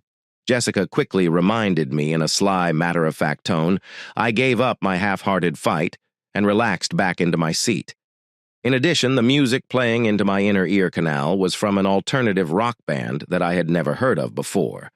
It was heavy on bass and percussion, and the few lyrics I heard didn't seem to fit the typical rock music mold. Just before I leaned my head against the bus window, I looked down at the face of the digital music player. I could see the word Paramore next to the music title. Jessica closed her eyes and shook her head back and forth, softly listening to the music next to me. The female vocalist's lyrics played quietly in my ear as I rested my head against the window, and for the first time that day, my thoughts seemed less grim. The first day of school seemed like agony. The morning bus journey with Jessica was undoubtedly the highlight of the day. After being assigned with her, we spent the most of the morning being herded from one orientation session to the next. Jessica did her best to maintain a steady flow of small talk, but it generally fell on deaf ears, while I could appreciate her efforts. My mind was already reverting to its previous gloomy state. Jessica was a truly decent person, and the more I studied her, the more I realized this. Her continuous efforts to befriend me had no hidden intent. She had a genuine warmth that I began to covet. However, I knew it would be ineffective. Today was my final day. There was no way to change that. No amount of warmth or friendliness could alter the path I had chosen for myself. I was finished with this world. Jessica was only a temporary distraction from the inevitable. As noon approached, Jessica insisted that we sit together. I had no objections. Even though I wasn't very hungry, we picked a table in the cafeteria that was quite isolated from the larger student groups. As we sat down with our trays, Jessica, ever the talker, attempted to engage me in conversation. "Do you like your classes thus far?" Jess asked, taking a bite from her apple. I shrugged, prodding at the unappealing pile of mashed potatoes on my platter. "They're fine, I suppose. Just okay." Jessica smiled and remarked, "I suppose that's better than terrible. I am confident you will get used to them in no time. And who knows, maybe you'll like some of them." "I doubt it," I said, feeling the weight of the decision I took earlier in the day bear down on me. It was pointless to pretend that any of this mattered. I am not really in the mood for school right now." Jessica gave me a troubled expression. But before she could say anything else, a loud voice interrupted our chat. "So what have we got here?" The voice belonged to a tall, lanky boy with a smug grin. He was accompanied by two other boys, both of whom appeared equally smug. A couple of losers, sitting alone. How cute. Jessica glared at the boy, unfazed by his presence. "Leave us alone, Derek. We're just trying to eat lunch." Derek laughed, obviously enjoying himself. "Oh, Jessica, don't act like that. We're just having fun. Furthermore, you should be mindful who you associate with. You don't want to damage your reputation by associating with someone like her." Derek described the poison as stinging more than I wanted to admit. I had spent the majority of my life feeling like an outcast. And now, on my final day of life, I was reminded of how worthless I was in the eyes of others. Jessica, on the other hand, was not about to give Derek the final word. "You know what, Derek?" Jessica stood up from her seat and addressed him directly. "You are nothing more than a bully, And I would rather be friends with Lily than someone like you any day. Derek's grin faltered for a moment, apparently not expecting Jessica to challenge him, but he swiftly recovered, his countenance hardening. Whatever, Jessica. Remember, you're the one making the error here, not me. Derek turned and went away, followed closely by his lackeys. Jessica sat back down, looking slightly agitated but triumphant. I looked at her in wonder. Nobody had ever stood up for me like that before. "Why did you do that?" I inquired, my tone barely above a whisper. Jessica gazed at me, her face softening. "Because you deserve to be treated better than that, Lily. Everybody does." I wasn't sure how to answer. Nobody had ever told me I deserved anything before. It was always the contrary. I had spent so much time believing that I was worthless and did not deserve affection or friendship. However, Jessica was present. Someone who hardly knew me was telling me otherwise. For the first time in a long time, I felt a glimmer of hope. Perhaps things could be different, but the darkness within me remained too strong, and I quickly killed that flame before it could take hold. The remainder of the day was a blur. I went through the motions, attending classes and listening to the teachers, but not really absorbing anything. My thoughts were fixed on the end of the day, when I'd finally be able to follow out my plan. Jessica remained by my side the entire time, never leaving me alone. I even tried to detach myself from her. It was as if she sensed something was amiss and refused to let me go through it alone. I was fatigued by the time the final bell rung to signify the end of the school day, emotional, mental, and bodily. I simply wanted everything to be over. Jessica walked me to the bus. Her pleasant mood never wavered, even though I could tell she was concerned about me. Jessica sat next to me on the bus, just as she had that morning. The ride home was quiet. Neither of us said much, but it was not an uncomfortable silence. Jessica seemed to understand that I needed distance, yet she still wanted to be there for me. When the bus eventually arrived in front of my house, I paused for a bit before stepping off. Part of me wanted to stay on the bus and ride with Jessica, delaying my plans, but I knew I couldn't. I'd made up my mind, and there was no going back. Now. "Thank you for today." I spoke quietly as I stood to leave. "I sincerely appreciate it." Jessica smiled at me, a warm and sincere grin that made my heart ache. "Anytime." "Lily, remember that I'm available if you ever need someone to talk to." I nodded, my throat too tight to say anything else. I hopped off the bus and began walking up the driveway to my house. I felt the weight of my decision bear down on me even more. This was it. The end.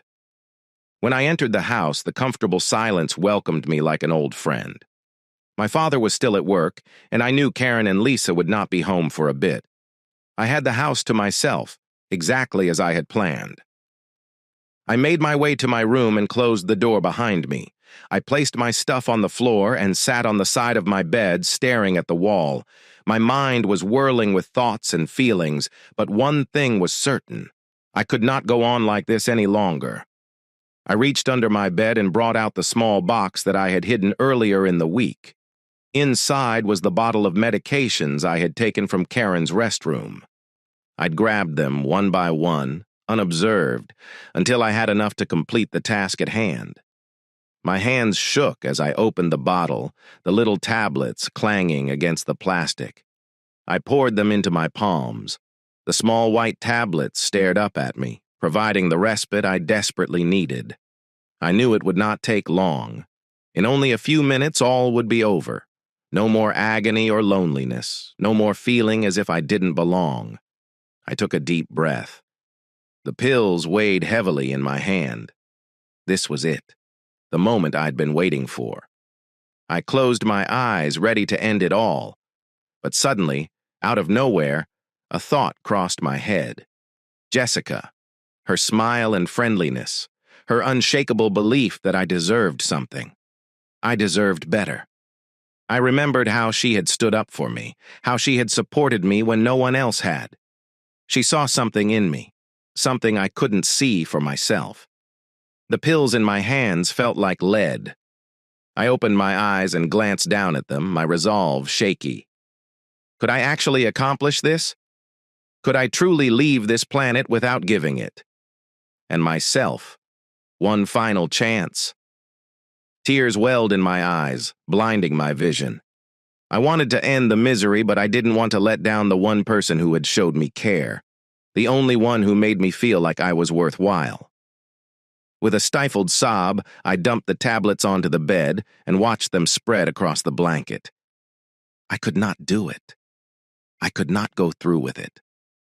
Jessica had given me hope, and I was not ready to give it up just yet. I sank on the bed, tears streaming freely. I cried for what I had lost, for all the anguish I had been through, for the life I nearly threw away. And while I grieved, I felt a small spark of hope rekindle within me. It was little, hardly a flicker, but it was there, and for the first time in a long time, I felt hopeful that things could improve. As I laid there, my body was filled with sobs. I knew I wasn't out of the woods yet. The darkness was still lurking in the corners of my thoughts, waiting for an opportunity to take over again. But I also realized I wasn't alone anymore. I had someone who was concerned about me, believed in me, and would be there for me if I needed her. And it made all the difference. I stayed in bed for a long time, the tears slowly fading as fatigue set in. I felt emotionally exhausted, but there was also a peculiar sense of relief, as if a big weight had been removed from my shoulders. I hadn't made any decisions regarding the future, but I had gotten through the day. That was enough for now. As dusk shadows began to fall across my chamber, I heard the front door open and close. My father was home. I heard his footsteps echoing throughout the house, traveling from room to room, most likely seeking for me. Part of me wished to remain hidden in my room, but another part of me realized I couldn't ignore him forever. I needed to confront him and everything. I slowly got out of bed, brushing away the last tears from my cheeks. I took a deep breath before opening my bedroom door. The hall was faintly illuminated.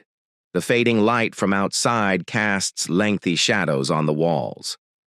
I paused for a while before proceeding to the living room where I expected to find my father. He was sitting on the couch, head in his hands, looking more exhausted and defeated than I'd ever seen him. When he heard my entrance, he looked up. His eyes were red and tired. For a minute, we simply stared at each other, unsure what to say. Finally, he ended the stillness. "Lily, He paused, seeking to find the perfect words. "I apologize. I realize things have been difficult. I know I haven't been as present for you as I should have been." I did not say anything, just observed as he fought to suppress his own emotions. "I've been so preoccupied with my own troubles, with all that has happened, that I didn't understand how much you were hurting," he said, his voice shaking. "I should have been there for you, Lily. I should have been a better dad." The weight of his words lingered in the air between us. For the first time, I recognized my father as a man who, like me, was struggling. He was not flawless. He'd made mistakes. But in that moment, I could tell he was trying and cared. "I'm sorry, too." I eventually spoke, my voice barely above a whisper. "I've been angry with you for a long time, but I believe I was simply hurting. I didn't know how to deal with everything that had transpired with Mom, including the move here." My father nodded. His eyes were full of grief and regret. "I miss her too, you know. Every day, the admission took me by surprise and caught me. I always assumed that he had moved on, that he no longer cared about my mother. But suddenly I knew he had been hiding his own pain underneath the surface. "I miss her so much," I whispered, tears welling up again. "It aches a lot." He jumped up from the couch and approached me, bringing me into a tight hug. I struggled for a time before melting into his embrace and allowing my emotions to fall freely. We stood there for what seemed like hours, just embracing each other and sharing the grief that we'd been carrying alone for so long. When we eventually parted ways, there was an understanding between us, a common link that had not existed previously. We still had a long way to go, but for the first time, I felt hopeful that we could get through this together. "I'm here for you, Lily," my father murmured softly. "I realize I haven't been the best father, but I'm going to try. I'm going to be better." I nodded, not trusting my ability to talk. It was not a guarantee that everything would be well, but it was a beginning. And that was enough for now. The next several days were a flurry of emotions, but there was a newfound sense of hope. My father and I began to chat more, discussing everything that had happened, my mother, and how we were both feeling. It wasn't easy, and there were still awkward and painful moments, but it was a step forward. Jessica remained a continuous presence in my life. Her upbeat spirit and unwavering positivity gradually chipped away at the darkness that had enveloped me for so long. She never pushed me to talk about what had happened, but she was always there when I needed someone to listen, divert me, or simply be present. I still had a lot of mending to do, and I knew the road ahead would not be easy. But for the first time in a long time, I felt less alone. I had my father and Jessica, and I had a glimmer of hope that things would improve as the weeks progressed. I began to have moments of bliss again, small pockets of delight that reminded me of what it was like to be alive. I started focusing on what made me happy, like spending time with Jessica, discovering new hobbies, and gradually mending my relationship with my father. There were still some awful days when darkness crept back in, threatening to consume me. But on those days, I reminded myself of the individuals who loved me, believed in me, and were there for me. And it made all the difference. In time, I realized that life was worth living, that there was a lot more ahead of me than just the anguish of the past. I had no idea what the future would bring, but I was prepared to take it one day at a time. I no longer felt compelled to commit suicide. Instead, I focused on living, finding things that made me happy, and creating a future I could be proud of. It wasn't simple, and there were still obstacles to face, but I knew I wasn't alone any longer, which made all the difference. As the sun set on another day, I sat on my father's porch, gazing out at the world with a renewed sense of hope. I had almost given up, but now I was resolved to keep going, to fight for the life I deserved. And for the first time in a long time, I felt confident that everything would be well. Thank you for listening to today's stories. If you enjoyed listening, please like and subscribe if you haven't done so already. Also, leave a comment below to share your thoughts on what happened.